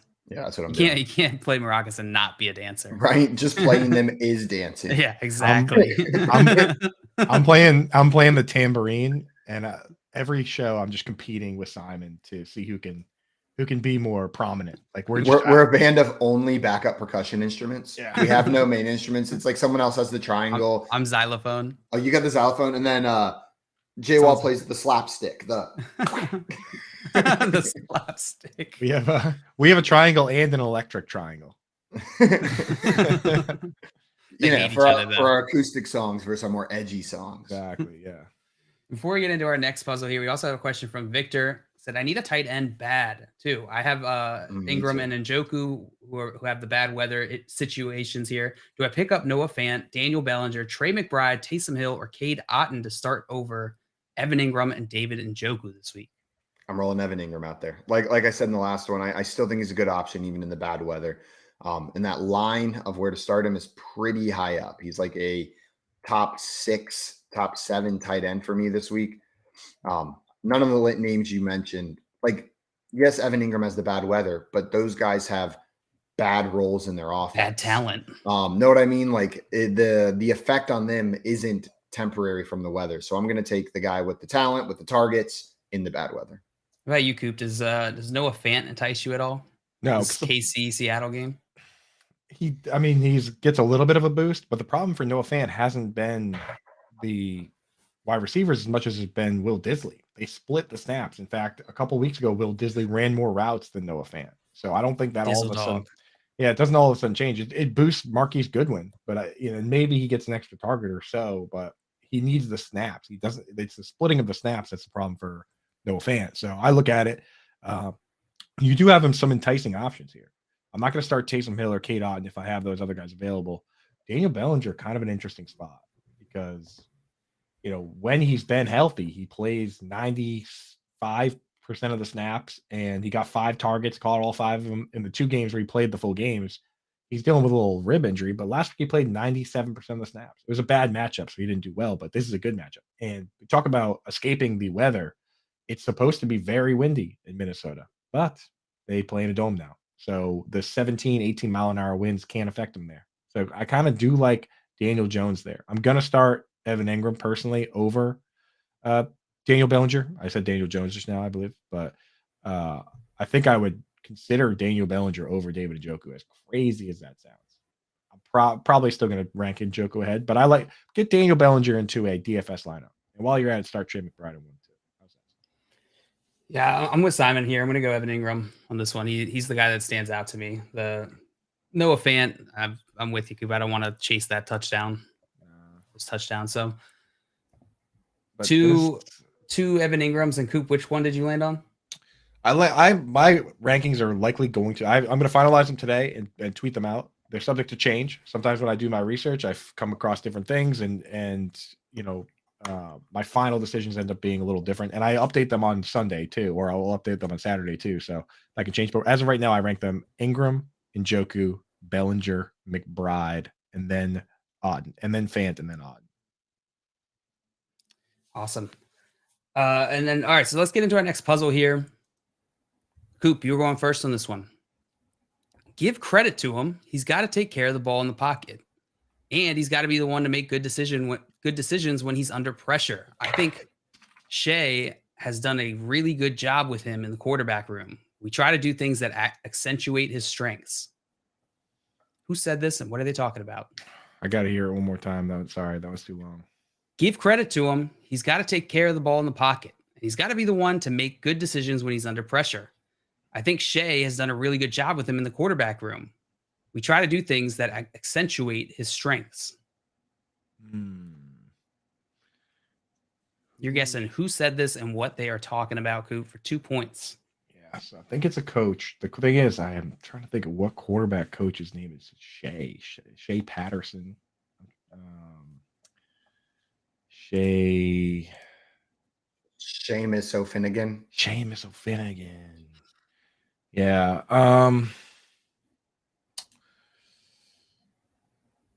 It's got to be a quarterback that people are talking about. So when you hear guys making mistakes and guys being weird in the pocket, like my immediate thought is Kyler Murray, but he's hurt. My next thought would be Zach Wilson. So is this Robert Saleh talking about Zach Wilson? This is not Robert Saleh talking about Zach Wilson. I'm sorry, Coop. Simon, you have the opportunity to steal here. Both points are available. Who said I'm going to this? say this is Sean McVay talking about their new starting quarterback, Baker Mayfield, and the work he's done in the quarterback room since arriving in Los Angeles. I like that. That is a good guess. That is a good guess. Unfortunately, it is wrong. No! Yeah, Albert in here, Robert Saleh talking about Zach Wilson. Oh, Tim same. said Peterson on Trevor Lawrence. Some good guesses here. We got, and that's it. Those are the only guesses. Who else guessed Zach Wilson in the chat? Albert. Albert, you're smart, dude. I like And, what you and think. I like what you Jedi think. guessing Jeff Saturday talking about Matt Ryan. Also a good guess, but the answer is Brian Dable talking about Daniel Jones's improvement this season. Ah, okay. Daniel Jones's improvement this season. Sheer Tierney. Shea Tierney, yes. Shea Tierney. Shea Tierney. Yes, quarterbacks coach for the New York Giants. I almost said New England Giants. Yeah. No points awarded on that one either. Man. A little tough. We're getting beat up today, but that's okay. Beat You up. gotta know these quarterback coaches' names. I've heard that name before too. What did I say? Shea Patterson? My friggin' stupid. You said Seamus O'Finnegan, if I remember correctly. That is exactly what you said. Shea Patterson. In my defense, Shea Patterson was a quarterback in the NFL. Just not a coach. Not yet. He's Yes, currently, yeah, of course. currently playing for the New Orleans Breakers. Nice. Interesting. Charles in here with the question. Playing Juju, would you play Christian Watson over Amari Cooper and Zay Jones because of the wind in New York and Cleveland? Thanks, guys. So Christian Watson over Amari Cooper and Zay Jones. I'm definitely playing him over Amari Cooper. Man, it's hard to move away from Zay Jones, but I think I start Christian Watson out of these three. Take that weather weight against Miami, which has a beatable pass defense. I know it was a disappointing week for Christian Watson, but this game has shootout potential. So I'm going to roll Christian Watson out there over Zay Jones and Amari Cooper. Yeah, I'm with you. I'm with you, Simon. Go in that Miami game and hope for a high scoring game. Vegas expecting this to be high scoring, 49.5 total. It's awesome. I'm trying to take Tua having that chip on his shoulder from getting snubbed from the Pro Bowl. The Pro Bowl snub revenge game. Yeah, that's exactly what we're going to get. It's time. Here's the tough situation with Zay Jones. It looks like he was injured for that Hurricane game last time. So we don't have a sample size for him on the we can't see if he did well or not in the bad weather game because he was out that one random game. He played in every other one. So yeah. I'm with you guys. I'm not gonna you're starting Christian Watson, right? Yeah. Yeah, I'm Christian going Watson. that way. I'm going that way too. Yeah, Christian Watson. All right, guys. The next question here from Jam Juice is: tight end help start Kmet or Dulcich, or pick up Cameron Brate or Cade Otton. He said he has Brady for the double bubble if Brady goes off. I'm starting Dulcich out of this bunch. I know they're going against the Rams, but I trust his role in the offense more than some of these other options here, like Kmet or Brate or Otton. What about you, Coop? I need to pull up one quick piece of information here. I want to see real quick the implied. So the line for the thing is the line for that Broncos game is super low, and not the weather's fine. Those teams just suck. So the over under is like 36.5 points. It's a dome. It's a dome game. It's a dome game, and they're just like, yeah, these teams. Weather's great. Just imagine if that was a bad weather game. The over under would be like 20-21. So what I want to see is which team has a better implied point total. I kind of want to lean Kmet, but actually Kmet has bad weather and he's facing Matt Milano and the Bills. I'll go Dulcich as well. Got to do it. I'm with you guys. One more question before we get into our next puzzle here. Big Mac asking, boys, please pick 2 in full PPR. I know it's kind of gross. But Goodwin, Marquise Goodwin, Jahan Dotson, Drake London, Marquise Brown, or George Pickens. Read them one more time because it was Marquise Goodwin, Jahan Dotson, Drake London, Marquise Brown, or George Pickens. I feel like Goodwin, I'm starting out of that bunch. I think he's quite startable. Man, it's a Quite little bit tough startable after that.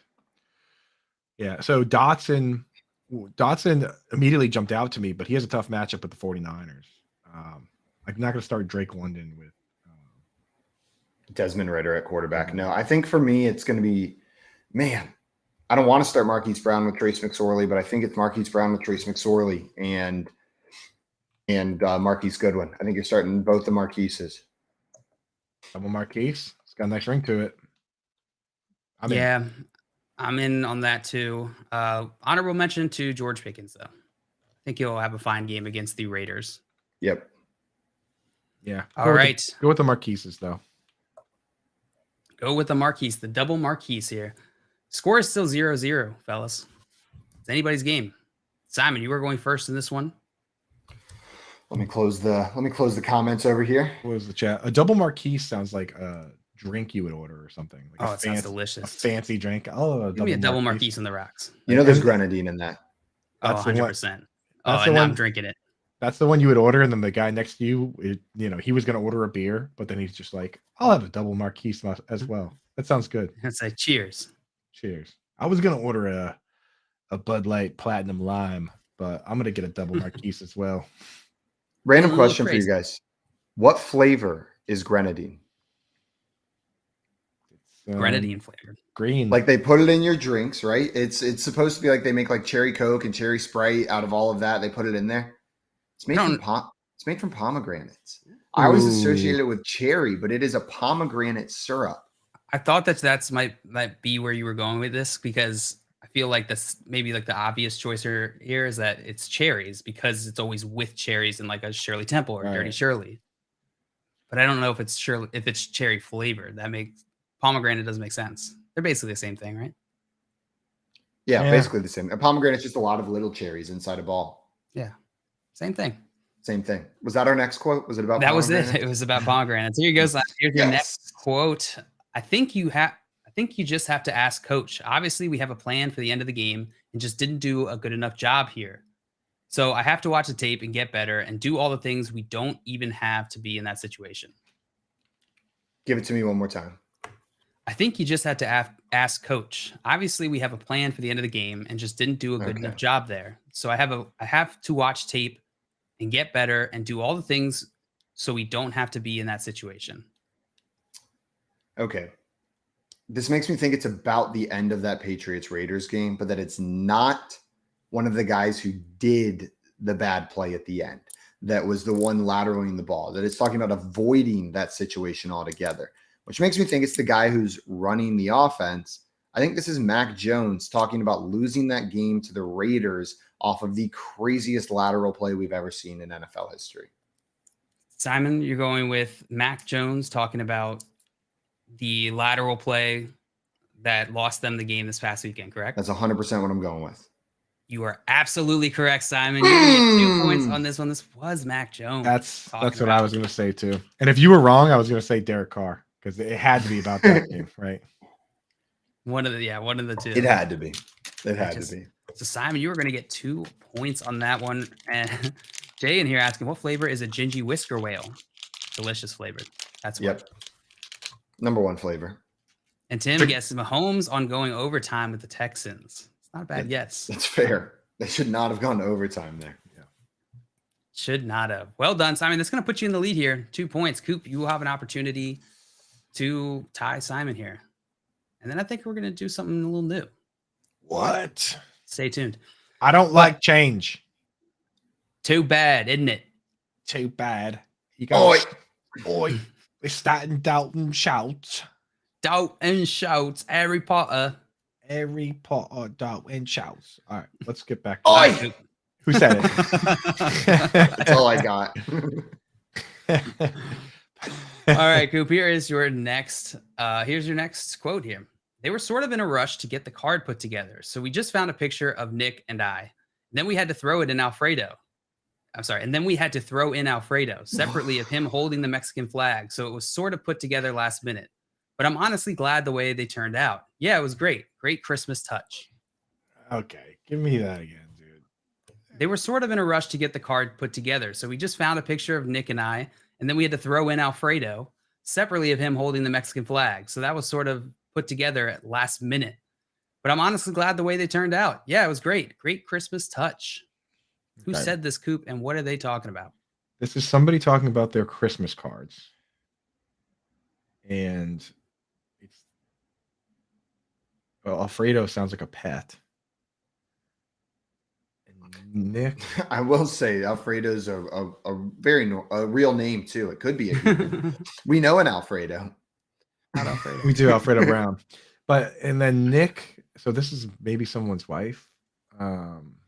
Nick is someone's wife? No, the person speaking is the wife of Nick. And somebody is involved is Mexican. Holding or at least a fan of the flag. Maybe just a big fan. Maybe just a big fan of the flag. So is this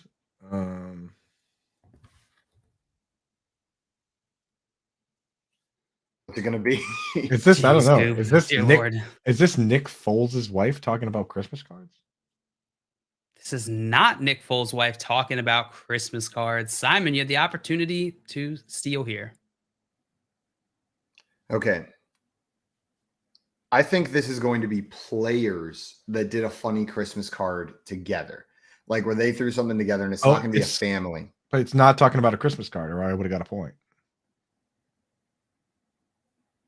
Unless you said family Christmas card, right? I didn't. I just said Christmas. I said Nick Foles' wife talking about a Christmas card.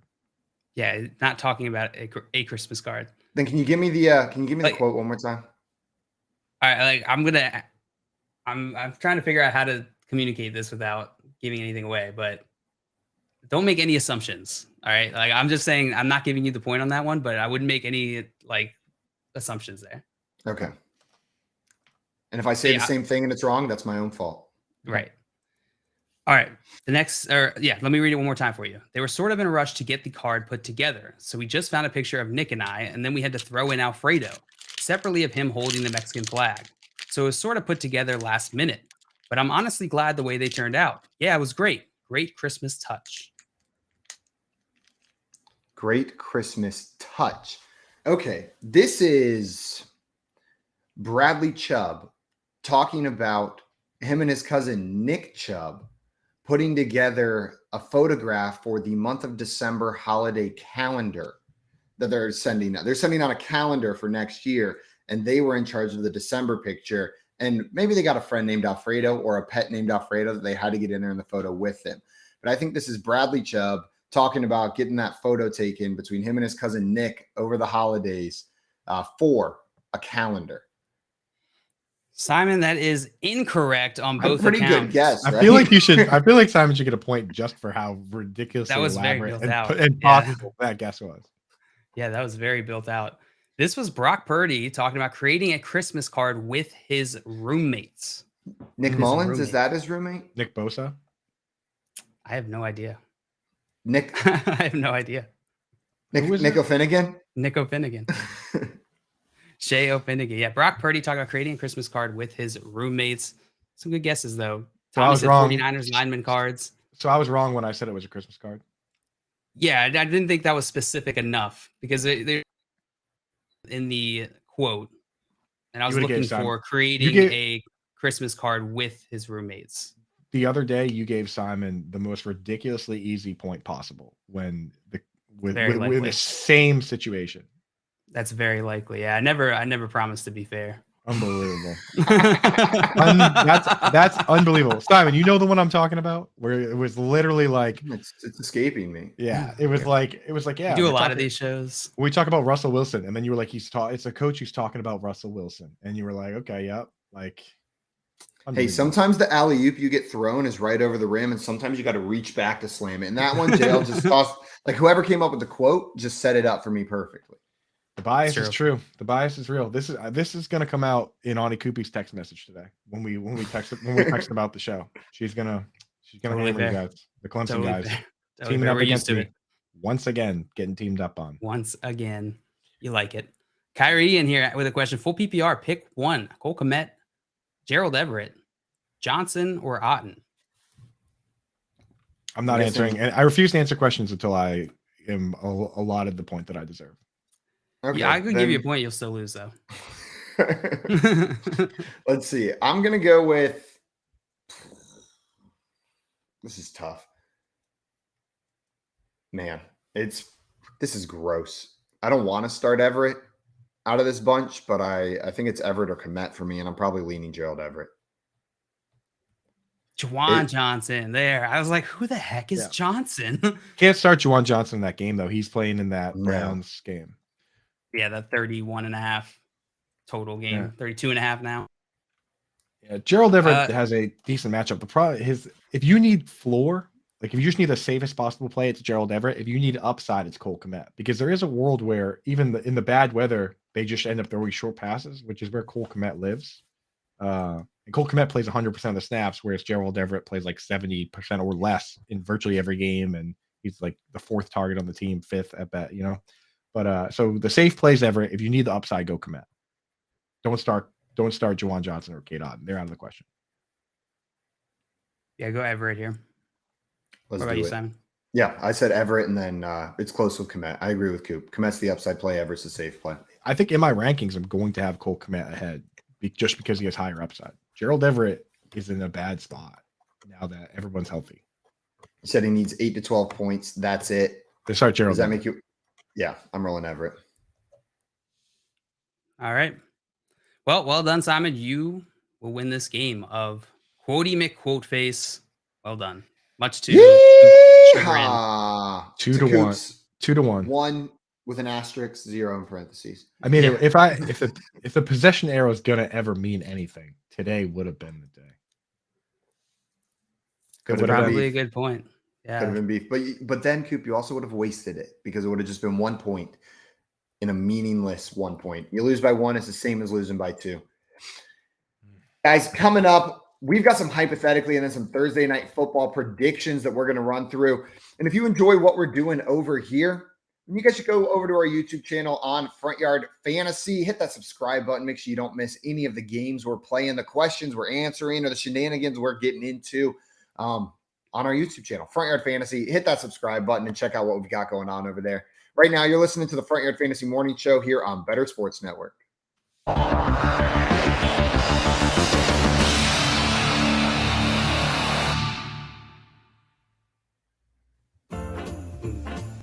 My holiday wish list is for Travis Etienne to finish as the RB1 rest of season.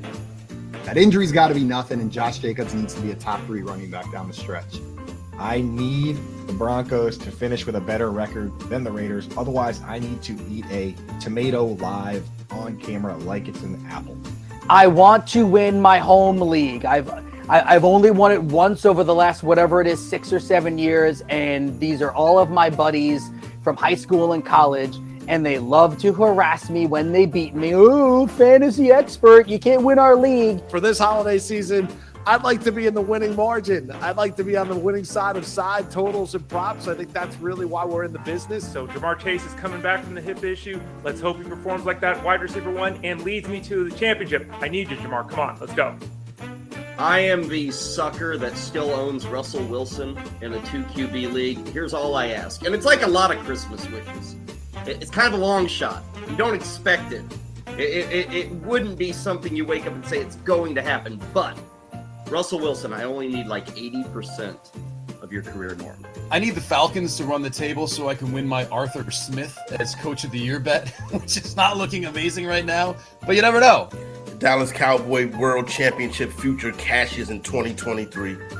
ETN is a guy that I really need to thrive here in the fantasy playoffs to win a couple of championships. Need Zonovan Knight, even if Michael Carter's there, to be the beast running back that he can be for the remainder of the year for me to have any shot at winning a title this year. I need Najee Harris to get healthy. I'm over-invested in Najee Harris. As excited I am about my fantasy team, I'm even more excited about the Dallas Cowboys right now. I need Rachaad White to keep doing what he's doing and keep Leonard Fournette on the bench. I hope it's Mahomes and Kelsey getting all the targets there. That's my wish. Please allow me to win at least one of those big money leagues. Well, my holiday wish is for Lamar Jackson to get healthy. I'm in first place in one of my fantasy leagues, and he's my quarterback. So without him, I could be in trouble. I have a lot invested in the Philadelphia Eagles. I just need them not to rest my fantasy players week 17. Yeah, my number one wish for fantasy football this year is that Ramondre Stevenson keeps being a dog out there. Big money league I have that I absolutely want to win. So I need my guy CeeDee Lamb, and I'm a Niner fan.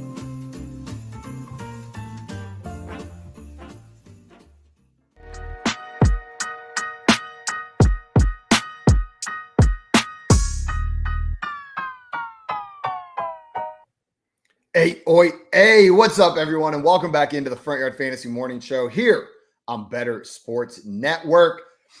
We had some questions come in the chat before we get into our game of Hypothetically that I wanted to make sure we were heading in to the ever so important Week 16 fantasy football semifinals for a lot of you, maybe the finals for some of you if you have commissioners who forgot to change the playoffs from weeks 14, 15, and 16 to 15, 16, 17, hypothetically. But let's hit some of these questions for the semifinals or finals in leagues with really cool commissioners. PJC in here wanted to know Mac Jones or Taylor Heineken. John Luke, you going with Taylor Heineken or you going with Mac Jones? I think Pat texts Heineken more than he texts Heineke. I think he does. I'm gonna go Taylor Heineke here. It is a tough matchup, but Mac Jones has just not been anything for fantasy. He's been extremely disappointed. I don't expect that to change this week.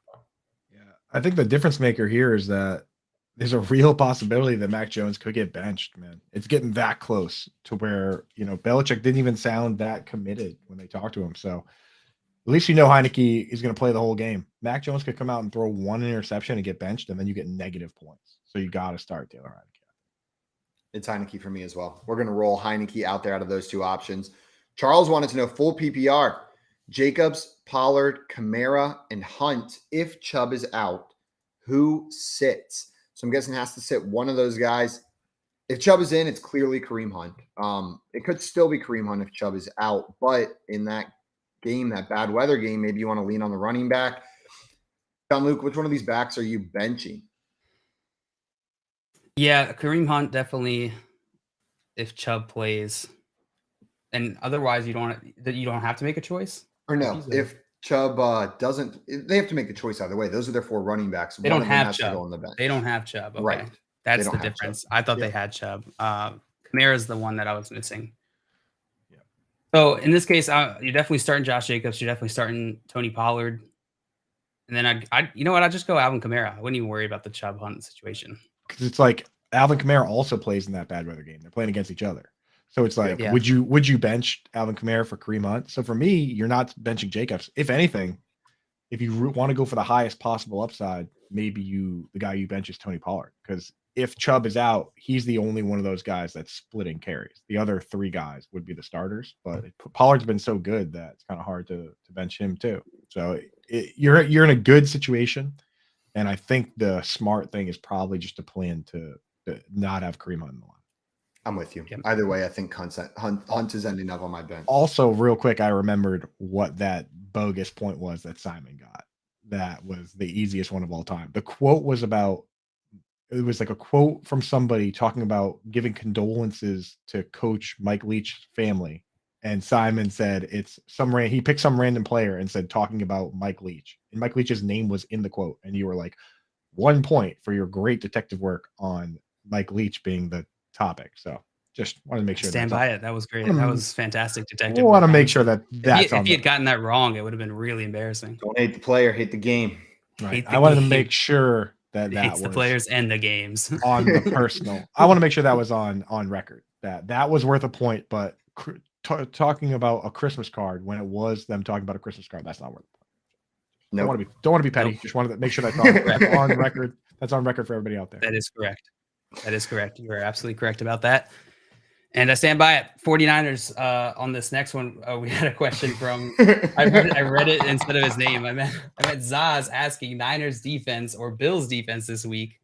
And then he has another question, but we'll start with this one. Niners or Bills? Niners or Bills.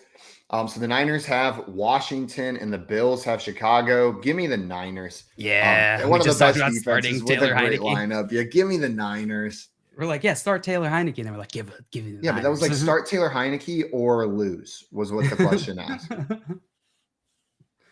It's going to be the Niners. Actually, all right. So I'm Niners on the Niners side as well, and then Schultz over Waller. Which of those two guys are you starting? Give me Schultz. Schultz for sure. Yeah, the Niners and Bills might be the top 2 defenses this week in fantasy. Like, I think I might have those guys ranked 1 and 2. I don't know. The Broncos against the Rams are tempting as well this week. Like that Broncos defense, as bad as their offense has been, is terrible, and the Rams are terrible. There's some good options out there. Yeah, there's some good options this week for sure. Whoever's playing Texans, that's always an option. Was it Titans? Tennessee, yeah. I think it doesn't matter. Whoever's playing them. Yeah, pretty good. I'm with you. Although they've been kind of hot as of late. Maybe the Texans. Nah, it's still a good start. Absolutely. And then Nick asking, is the Cowboys D done with all the injuries? I do think they're getting healthier. They've got a tough matchup against Philly this week, but I still think you can start them if you need to. Yeah, losing. So I think the guy that's in the smash spot this week is Miles Sanders, because like the injuries, they lose they lost Anthony Brown, which kind of hurts. Now Micah Parsons might be hurt. They still, their secondary is still okay, but Miles Sanders with no Jalen Hurts. I mean, just think about last week if he had played without Jalen Hurts. Jalen Hurts stole all 3 rushing touchdowns. Could be a good spot for Miles Sanders moving forward as long as Jalen Hurts is out. Absolutely. Absolutely. Guys, I think it is time to get into our game of Hypothetically here. If you've never joined us for Hypothetically, this is the game where we are presented with hypothetical situations, questions, and our only job is to overthink the hell out of it. Go down every possible avenue of how this could be answered, overthink it, and come up with the best possible answer to the questions that are presented to us or the scenarios. It's not always a question. It could just be a scenario that we're going to be placed in. Very true. Very true. You guys ready to get into this? Yeah. All right. Our first hypothetically prompt here is, would you rather Antonio Brown is your alarm clock, or Aaron Rodgers is your TV, or Von Miller is your cell phone? Oh my God. So, and we're talking about the physical person being there, or is it just their likeness is them. what's up? It's them. They're acting as those objects. I'm worried that my Aaron Rodgers TV might be providing me with some misinformation at times. Sometimes just like your normal TV. Yes. I mean, it would be interesting to watch, though. That's the flip side. So it's interesting, but I'm not sure how much I could trust it. Yeah, about as much. Tommy has a good question in here. He said, can I change the channel on the TV? You absolutely can. So he can do whatever show is like Aaron Rodgers will do the show of whatever show I'm trying to watch. Yeah, he'll definitely reenact it for you or now try we're talking. Like what is in his mind he should be reenacting. Like he doesn't actually know. It's not going to be like parody. And like if he thinks he's above it though, like if I'm like trying to watch Love Island or something, Aaron Rodgers would be like, no. Like, why are you even watching this trash TV? Yeah, there's a guy 100%. talking to a girl. Oh, but like he's not even half as cool as I am. They would all want me if I was in the house. I'd give him Clay and I'd give him the quarterback stuff. And that's just what he's saying the whole time. Oh, 100%. All 3 of them they have free will and everything. So they could just decide they don't want to. Antonio Brown is the alarm clock is the scary one then, because I don't trust that he's going to wake me up every morning. Or I'll tell him 7 a.m. and like at 2:30, he's going to be like, wake up. And then gone the next morning. Standing over you in your bed, standing over your bed in the middle of the night. So Antonio Brown's got to be out. There are some channels Aaron Rodgers would definitely participate in. Like, as we know from these contests they do every year, the match, that he would appreciate you putting on the golf channel, right? So you go and play a round or 2. I'm not sure how entertaining that'd be. Aaron Rodgers cooking channel would be fun. I would, yeah. So everything has ayahuasca in it. I have a very important question. Just making weed brownies. about the cell phone. Okay. What part of Von Miller do I talk into? You talk into his face like any other time. He's a cell phone, so I'm assuming like there's like a speaker part and there's like a mouthpiece part. It's more like you talk to him and then he goes and runs and does whatever you need. Oh, so, I just imagined you send a text message to me. Von Miller's like, all right, I got it. And he runs, he goes and comes to me and tells me. Gotcha. See how I was envisioning it was like somewhere, maybe his belly button, like I talk into him and then whatever the response is just comes out in his voice from what his would be mouth. the receiver? Like, what would I listen to listen to your belly button messages? Well, I'd hear it on the phone. You would hear my voice because he is a cell phone. But then whenever he responds, it's not your voice because the speaker is just Von Miller's mouth. And so he speaks out like in real time, whatever you said. Exactly. He just opens his mouth and out comes Von Miller's voice saying your words. Okay. Okay. Is that not the case? Because that's how I'm picturing it. That is not the case. Okay. It's the way that I said it. Okay. So like for me, if I don't have to speak into Von Miller's belly button. No, you don't. So if I had to send okay with it. I'm in Massachusetts, Simon's in Texas. If I had to send a text message to Simon, I would just like be handing Von Miller like a note and he'd have to bring it to Simon. Is that what we're talking about? Yeah. Well, that has made that one unchoosable at this point. Then that would be, like he doesn't have to hand deliver it. He can deliver it another way. Does he have a cell phone? Does he have a phone? He can use a cell phone if he wants, but it's up to him. Okay. Well, yeah. Then okay. Here's the deal. I can't do the alarm clock with Antonio Brown because I have to be up early every morning for this show by 6 a.m. Central Time. That's when the show starts. Like, it wouldn't work out. I'd be fired after missing like 3 or 4 of them in the first week because Antonio Brown wouldn't get me up. And I don't wake up naturally that early.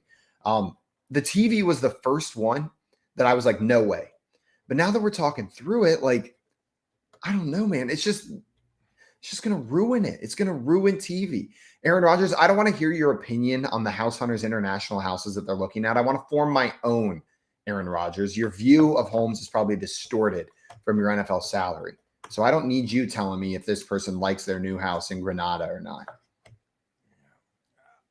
Yeah, I mean, well, so we both agree Antonio Brown can't have that pick. I can't pick the Von Miller cell phone one.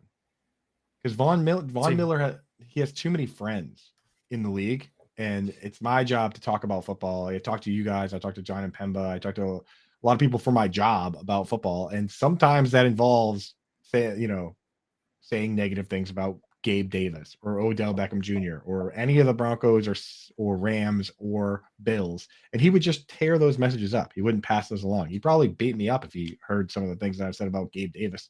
So I can't have that. So for me, I guess I got to just stick with the Aaron Rodgers vision. Aaron Rodgers is a TV sign. Which one did you pick again? I haven't picked yet. Oh, I haven't picked yet. I think what I'm going to go with, of these 3 players, the one that I want to hang out with the most is Von Miller for sure. So that's playing a factor in it.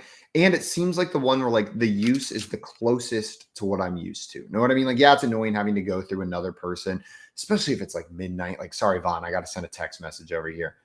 But I think I'm going with the Von Miller cell phone. I'll speak all of my messages directly into his belly button like a raspberry. If he's okay with it. And then he'll deliver them for me. Then he'll deliver. I like that. It's very intimate. Very intimate. Well done, guys. Well done on that one. We got some questions in the chat before we get on to our next hypothetically prompt. Eric in here asking, PPR managed to grab Zach Moss and Deion Jackson. Planning to see how they're utilized this week before dropping one. But Khalil Herbert is available. Should I drop one now for Herbert to stash? And which one? Nope. Yeah. You just stick with those 2 guys. I like your original strategy. Khalil Herbert, we like as a stash, but I think all 3 of us agree that it's unlikely he's going to take over this role from David Montgomery when he comes back. He's more of just an upside play, especially if you need running back depth. But the 2 guys that you have, it's more important. Like whichever one of those hits is the main guy will be more valuable than all 3. Exactly. You said it exactly right, JL, where it's one guy's a handcuff that you're banking on. The other one could carve out a legitimate role right now. They could both carve out legitimate roles. So keep the 2 guys with the upside play, just like JL said there. And I think you kind of got to. We saw Zach Moss get the vast majority of the carries last week, but Deion Jackson officially listed as the starter. So like there's a little bit of uncertainty going into this week after the Colts released their depth chart going into week 16. So hold on to both of those guys and secure whoever the lead back's going to be. Because if you drop one and pick up Herbert, you could just have 2 secondary running backs. Yeah, I'm with you. And Tommy said, Antonio Brown and Aaron Rodgers would drive me to insanity. Taking the Von Miller side of that, hypothetically. Yeah.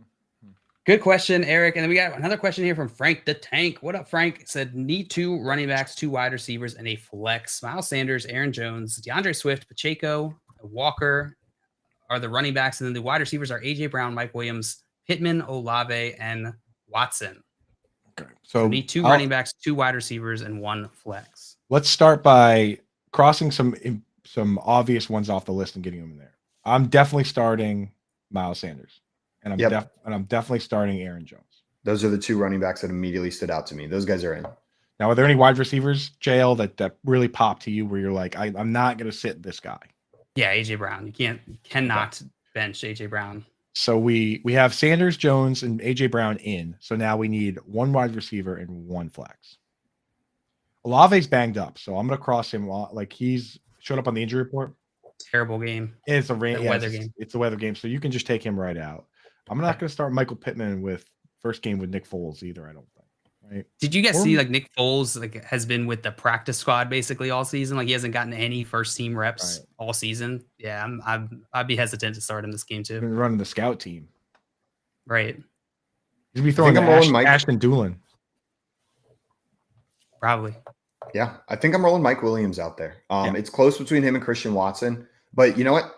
Watson in the flex. I think I'll throw Christian Watson in that flex spot over the rest of the running backs. So I'll go Sanders, Aaron Jones, AJ Brown, Mike Williams, and then Christian Watson in the flex.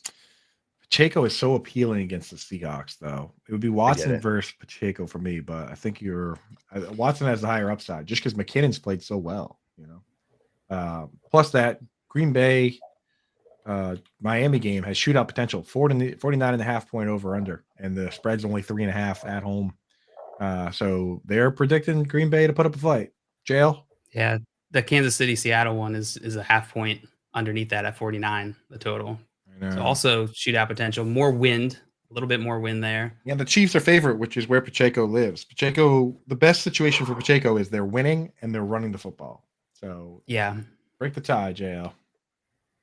I'm gonna go Pacheco on this. Boo. I'm gonna tend towards the running back, the safety, and Seattle's just such a good matchup. And your team, this guy's team is so good, right? Like these are the if these are the decisions he has to make, it's almost like what's the rest of the squad, or is this just the full squad? It kind of sounds. I think this is the full squad. Yeah, that's a good team. You got a good chance. Ninja in here, safe. Asking a question: are any NFL teams going to sit any of their starters this week? So are there any of them that you guys are worried about? Not this week. It's for right now. We are into the realm where teams that have it locked up have the luxury of resting guys if they're banged up. So, the Eagles can take it easy on Dallas Goedert if they want. They can have Jalen Hurts out because they are really locked in, right? They have the bye week locked up, but I don't think nobody in the AFC has the bye week locked in. So, you don't really have to worry about that just yet. Next week and the week after is when you start worrying about it. Like if the Cowboys lose this week, if you have Eagles on your team in fantasy football, you are now a Cowboys fan because you need the Cowboys to keep winning. Once the Cowboys lose one game, the Eagles have the division and the bye and everything completely locked up and they don't have to worry about anything. So you want to root for the Cowboys to keep winning if you have Eagles on your team. And you need the Eagles to lose. God, not having Jalen Hurts in the finals would be brutal. You need the Eagles to lose. That's how crazy it is. You want the best case scenario for you is Cowboys win the next 2 weeks and the Eagles lose the next 2 weeks, which means or I guess we don't care about week 18. You just want the Cowboys to win this week and the Eagles to lose. Yep. Keep you going for week 17 with Jalen Hurts. With you guys. All right, let's get into our next hypothetically prompt here. You guys did splendidly on the last one. Thank you. I tried my best. Fantastic. Honestly, some of the best work I've seen. Your next hypothetically prompt. It's mid-morning on a Sunday, right around the time that folks are getting home from church and getting ready for football Sunday. Your doorbell rings, ding dong, ding dong, and you look towards its general direction, even though you can't see the front door from the room you're in. You load up your new insert potential sponsor brand name here, video doorbell app, and you see yourself. So you open the door, you let yourself in. Another you says, I know this might be quite a shock to you, but you're actually my clone that I created to stand in for me when I want to do something else.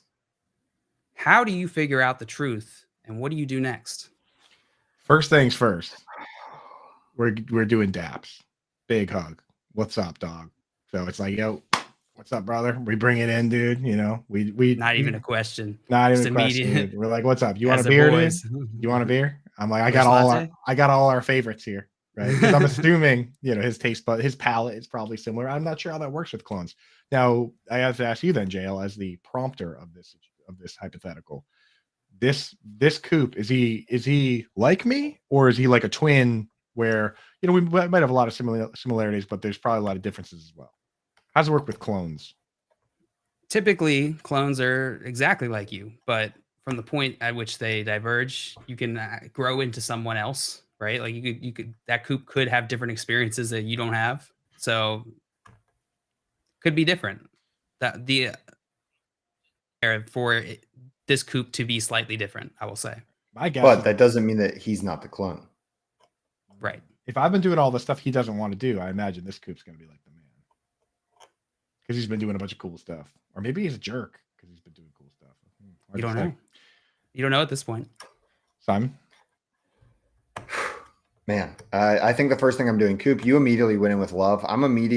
First thing I'm doing is I'm looking around for Ashton Kutcher or someone like, see if I'm getting punked and this is just a joke. Like, that's what I'm doing. And then my next assumption is, no, this is a long lost twin brother. This isn't a clone. Like I'm denying. I am fully in the denial stage at first. Now, once it's time to actually figure out if I'm the clone or not, I think we have to get other parties involved.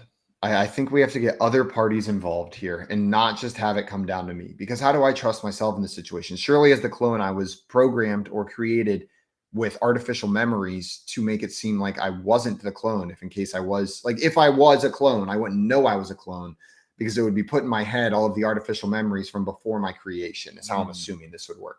Right. So I'm getting third parties involved. I'm getting my girlfriend, my mother, my sister, you guys, people that know me best. I'm going to put together a panel, a board, say, that is going to conduct an interview of their design.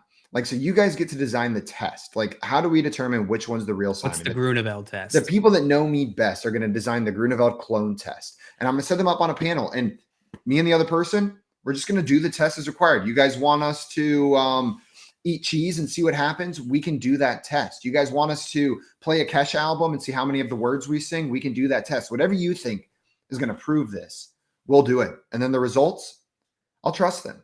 Because if I was a clone, I wouldn't know I was a clone. And if you guys, the panel of knowing Simon, determine that I am the clone, I'm going to have to take your word for it. And I'm going to have to accept the results of the panel. Well, the panel convenes. You do get your panel together. But what do they ask you to do? Well, here's the thing is you would know that he was the real Simon right away because he was the cool Simon doing all the cool stuff, because he would be married to the girl from your bowling alley date because he went on the same date, but he didn't slip and fall because he's cool Simon. Because he's cool. He's cool Simon. So he didn't blow that date. He actually crushed it. He definitely didn't poop his pants on that date. Yeah. And he also dated archery girl for a long time too. Because he's awesome at archery. Yeah, I'm great at archery and great at bowling is the non-clone Simon. Well, so how does your panel figure out it's you, Simon? Tim Wright brings up an interesting point in the comments here, where he says, "Pretty sure I just believe that I'm the clone because I don't know how to clone anything and don't know anything about clones." Like this other guy knows about the clone situation. So far as he says. Yeah, but how did he find out? Like, how did he know? How does he know about this clone sitch? Even if there is a clone sitch, maybe he's just a lookalike trying to steal my life. That's what I'm saying. You don't what know. happens to the one who is determined to be a clone? Because that wasn't said, and I've assumed death. That's just been my assumption that whoever is the clone, he's like, okay, I'm back for my life now. Like, just deactivate said clone. But you never actually said that. Is that what's happening? Is the clone being deactivated because they're back and ready to take their life on now? According to what they're saying. As far as you know in the situation, whoever is determined to be the clone will be killed. Shot into space. Shot into space. In a spacesuit or just bare? Bare, just fully nude. Well, I'm bringing that dude in for that hug like I talked about. Next thing that happens is a rowdy headbutt. Boom. Right as he comes in for the hug. Bam. You headbutt him, but he also headbutts you at the same time. So you both headbutt each other and knock each other out. We both have the same. A few hours later, you do wake up. Now what do you do? Same situation. Well, I grab him. I'm like, yo, just keep trying to headbutt until I grab him and I'm like, no hard feelings, man. Bring it in. I give him a daff headbutt. It's the same. It's the same, like the whole bait and switch, but like No real hard obvious feelings every dude. time. Yeah, we're like, I knew what you were going for there, man. That was smart. That was a cool move. That was a cool move. I would have done trying the to trick same me, thing. are you? No, Yeah. no, I'm not trying to trick you. I'm over Let's- that. That was the last 60 times. Bring it in. Bring it in. Headbutt. Bring it in. Come on. Boom, knocked out a couple more hours. Yeah. So I'm knocked out. Man, Right. I think Tommy's got a solution for me down there, or part of a solution. I think what we do is we hook both of us up to something that reads our like brain activity, and we watch back to back Nacho Libre and The Godfather.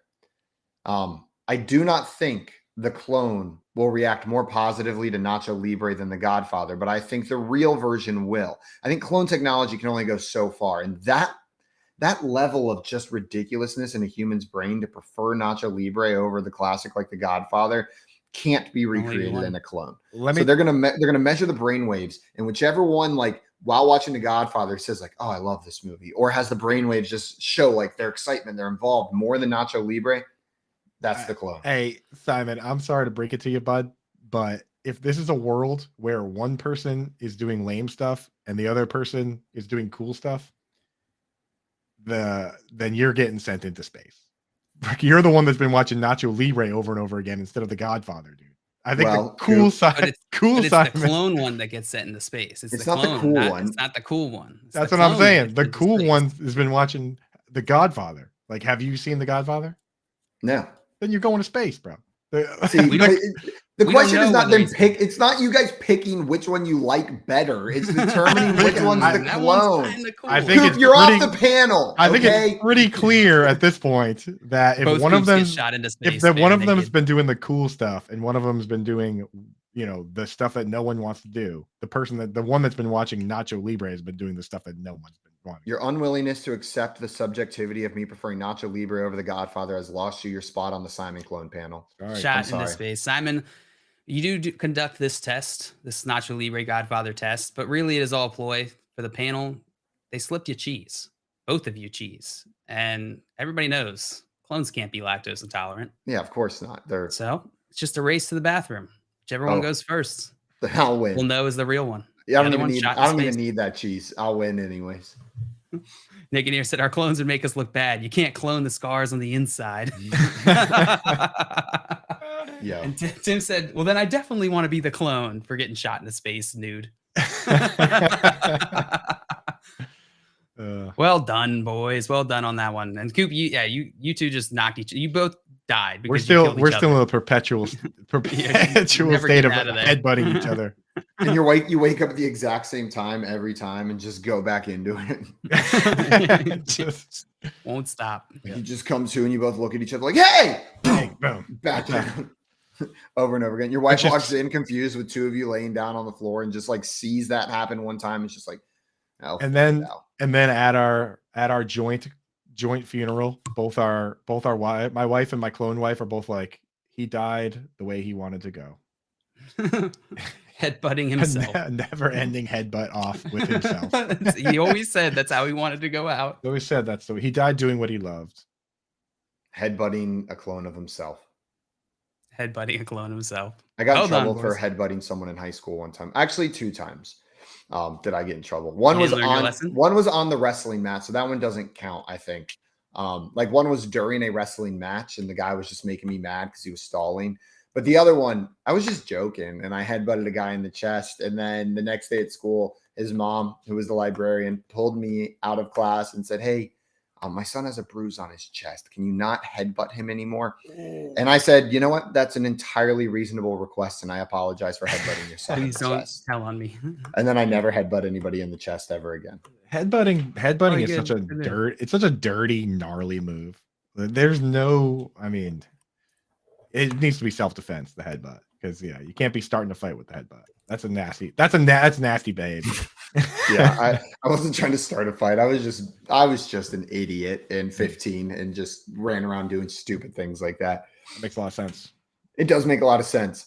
Guys, earlier this week here on BSN, we did a 2023 way too early fantasy football draft. Our friend Joey Wright from FYF took part in it as well. And if you want to check that out, start prepping for next year, you can hear it on demand on the Better Sports Network app. Just Head over to the BSN app, download it, join with a premium membership. You're going to have access to all of our on-demand content, including the 2023 way too early fantasy football draft. God, I love that we're already doing those, that we've already got drafts. Like, I'm about to start knocking some mock drafts out for next year. Oh, I'm so excited. And there's like 2 phases to the offseason mock drafts. It's pre-rookies being added and post-rookies being added. You know what I mean? So you get a good feel of the landscape, and then all of a sudden, here come the rookies into the mock drafts. Like, let's see how this changes things. It's the bomb. Can't wait to start drafting. I'm ready to get back into it. Offseason is the best because your takes can't be proven wrong by real football for a long time. So you just rampant speculation, and then real football comes around and ruins everything with it. Yeah, it gives you so many months to just continue pumping Darnell Mooney further and further up your rankings until the season starts. Bingo. Which you'll be able to come join us all off season. We'll be here every morning doing exactly that, just pumping up Darnell Mooney. That's what our show is about. Yeah, this is turning into the Front Yard Fantasy Darnell morning show. Oh, I tried to get it in there. Moonoing, I like that. Moonoing I like the way show? that sounds. Moonoing. If you want to hear more of the Moonoing show, we'll be here all off season. Guys, coming up, we are going to hit some Thursday night football predictions, talking about tonight's Jaguars-Jets game. Trevor Lawrence versus Zach Wilson. Seeing who comes out on top. Right now, you're listening to the Front Yard Fantasy Morning Show here on Better Sports Network. What's going on, everybody? Matt Bruning here with Campus of Canton and the Better Sports Network to give you the better bowl bets for Thursday the 22nd through Saturday the 24th. And we're going to start with Baylor versus Air Force. Baylor's defense is bad in the secondary, but that's not going to matter in this matchup as Air Force only throws the ball 12% of the time. Air Force does run the ball a ton, obviously, but Baylor's rush defense is good. 15th in rush per EPA, 10th in rushing explosiveness, and 10th in success rate. Lean Baylor here, but there's not that much of a mismatch that I feel that great putting bets on it. Next up, Houston versus Louisiana. Houston's offense should be good without Nathaniel Doze going to the NFL because of the emergence of freshman Matthew Golden.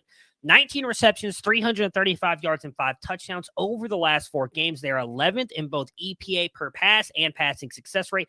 And under Dana Holgorsen, their head coach, they have been incredibly efficient in late down success rate, 53%, ranked 13th. Louisiana's offense is struggling, 98th in EPA per play and 113th in pass success rate, but their defense is good, 21st in EPA per pass. Lean Houston here because of Louisiana's struggling offense, but the defense and special teams is good enough to create a mismatch. Wake Forest versus Missouri. Missouri's defense is good here. 24th in defensive EPA, 19th in defensive success rate, but they had key opt-outs on the defensive line in Isaiah McGuire and DJ Coleman. Offense, though, not great, and leading wide receiver Dominic Lovett is in the portal. Wake Forest offense is very good. Sam Hartman probably playing his last game for Wake Forest, going to possibly Florida, and A.T. Perry is bound for the NFL. The offense has struggled a little bit down the stretch, but I think that they're going to be able to get this one. Play Wake Forest at the 1.5. There's too many opt-outs on Missouri's defense for this to not be more than a field goal. Last but not least, Middle Tennessee versus San Diego State. This is nice and easy here. There's big differences in San Diego State's defense versus Middle Tennessee's offense. Just play San Diego State. Thank you guys so much. And lastly, I just want to say Merry Christmas and Happy Holidays to everyone here and all of you who are listening and supporting us here at the Better Sports Network. We couldn't be doing this without you guys. Thank you for rocking with us this year. Make sure to stay tuned into everything Better Sports Network every day for the up-to-date bowl bets, and tune into Campus to Canton every Saturday morning from 8 a.m. to 10 a.m. Eastern.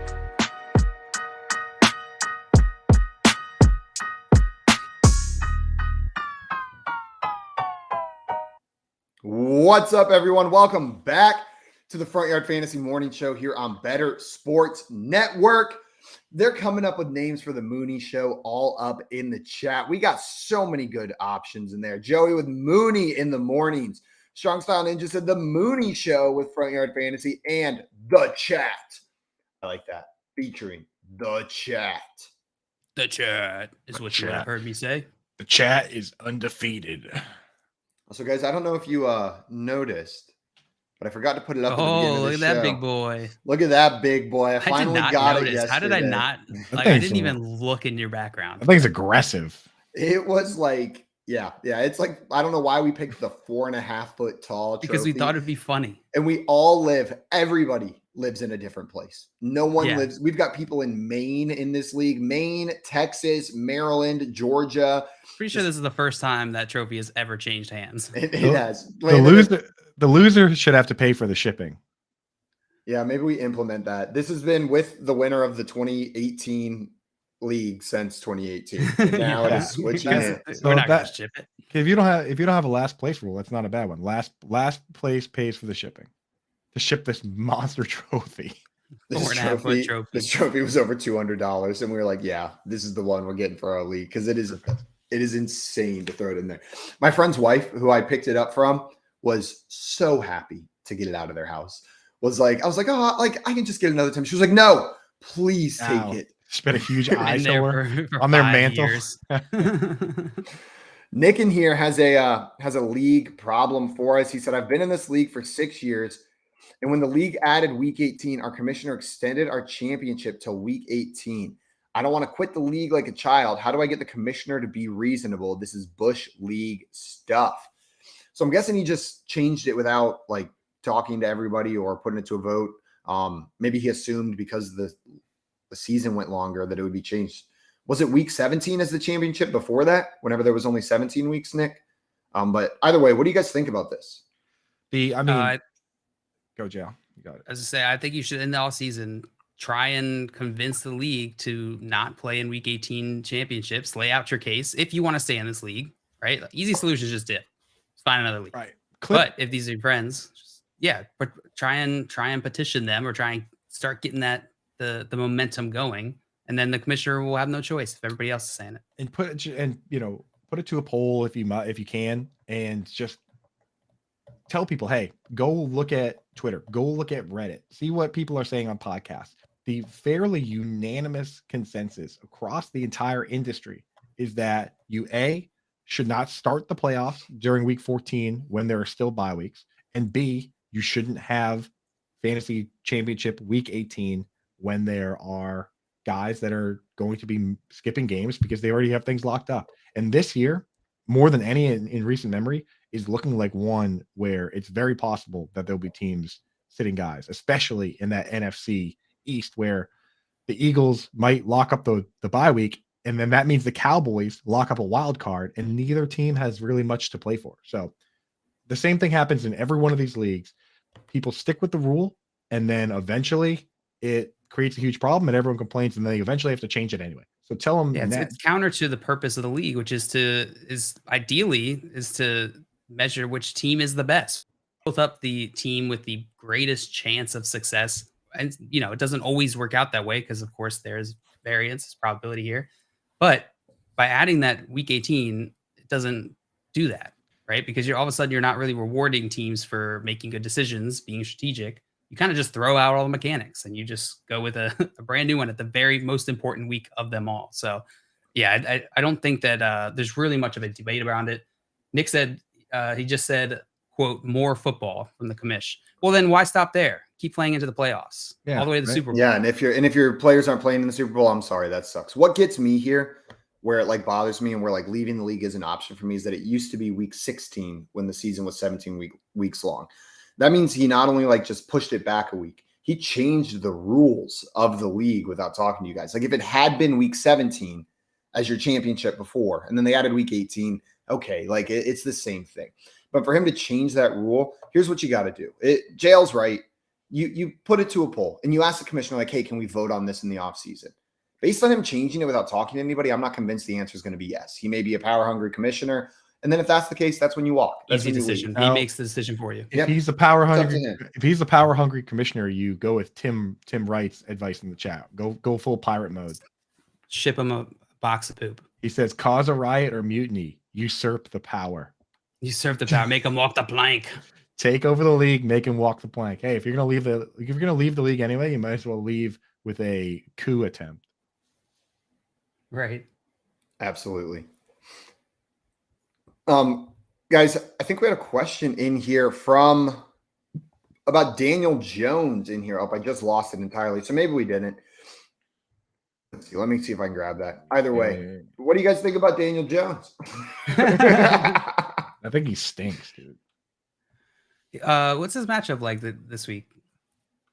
He's playing. Yeah, I've looked this up like 6 times, and I just playing can't remember. Washington, which is not. Washington's playing the 49ers. That was last week. He played Washington. He's playing Minnesota. He does have a good That's matchup. why.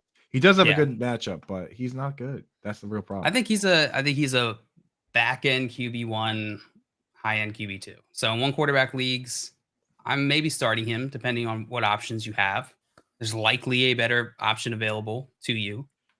In super flex leagues, I'm starting him without hesitation. Yeah, I mean Daniel Jones. This has basically been Daniel Jones this year. He scores a random rushing TD and it looks okay. He doesn't and it looks bad. So you're basically playing that rushing TD coin flip with this guy. Did you guys start Brock Purdy or Daniel Jones? Brock Purdy or Daniel Jones? Yeah. Purdy's got Washington. I think I'd start Daniel Jones in that instance. Yeah. Jared Goff or Daniel Jones? I think I'd start Brock Purdy. You start Brock Purdy? See, I don't blame you. I think it's close. I think it's close. That's why I started the line there. Purdy against Washington. Purdy against Washington. Yeah, Washington hasn't been that bad. Their defense is good, though. I mean, against the quarterback, they're 16th.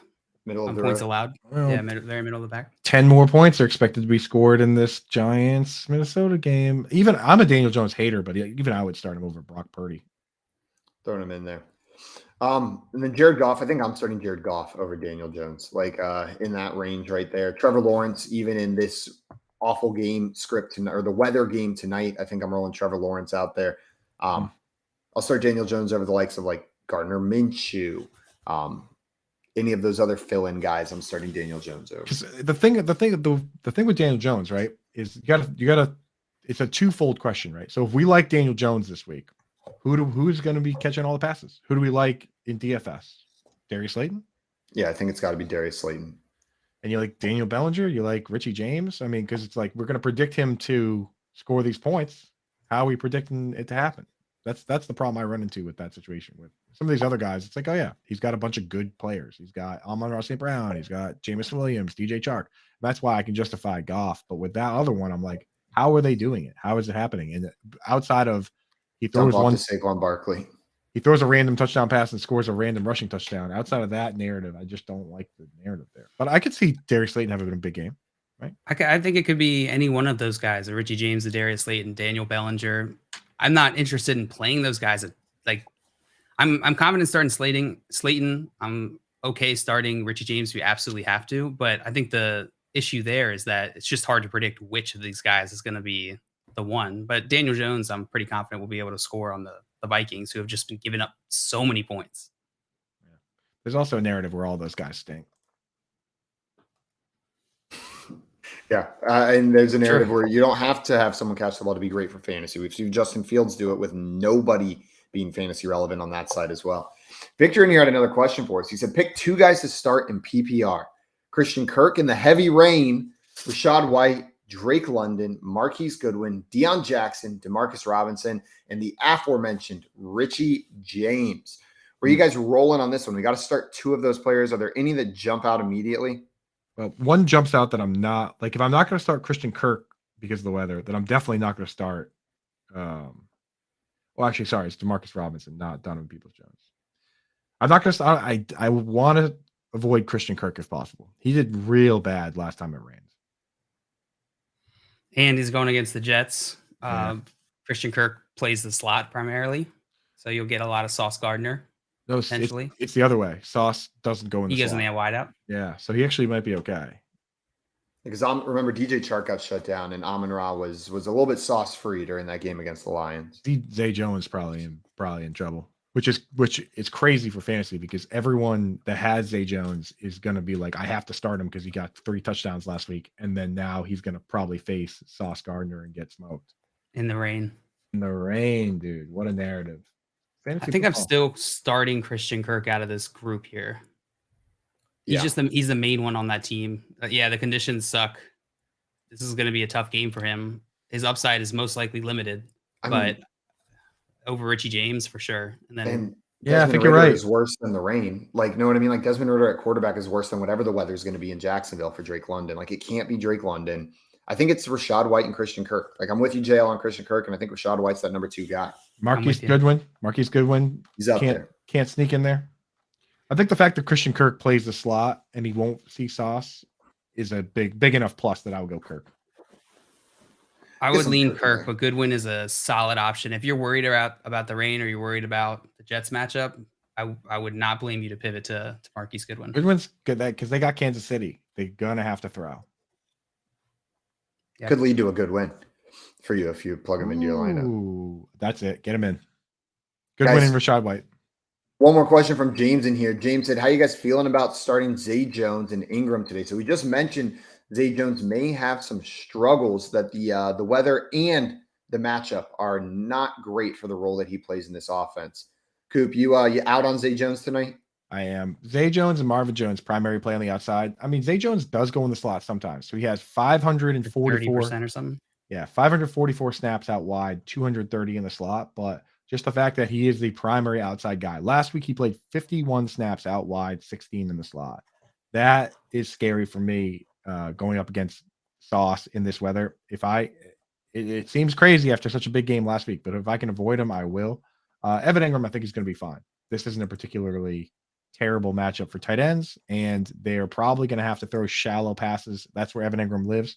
So, I'm fine starting Ingram tonight. But Zay Jones, if I have somebody else, I'd rather not. Ditto what Coop said. Exactly. I'm comfortable starting Evan Ingram. I'm avoiding Zay Jones if at all possible.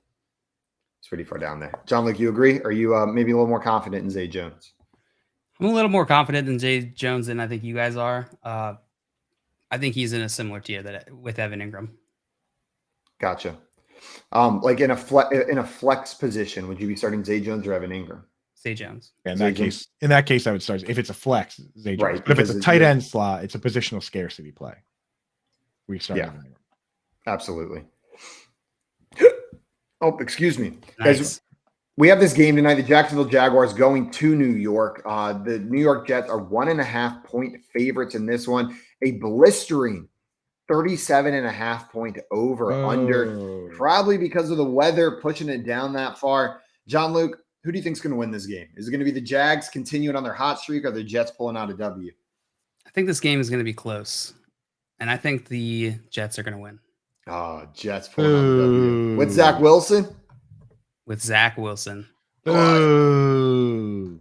I'm taking the T-Law-led Jaguars on their path to winning the division and making the playoffs. I want that outcome. I want that outcome way more than I want my outcome. Yeah. I know. You're playing with your brain, not with your heart. And I'm playing with my heart and my brain and my stomach. So hungry. You're like the Wizard of Oz, dog. I'm going to have a bagel soon. I'm going with the Jaguars. I think they are going to win. They've been hot. Trevor Lawrence. Meow. Let's go Jags. I don't think that the Jets are that good, especially with Zach Wilson at quarterback.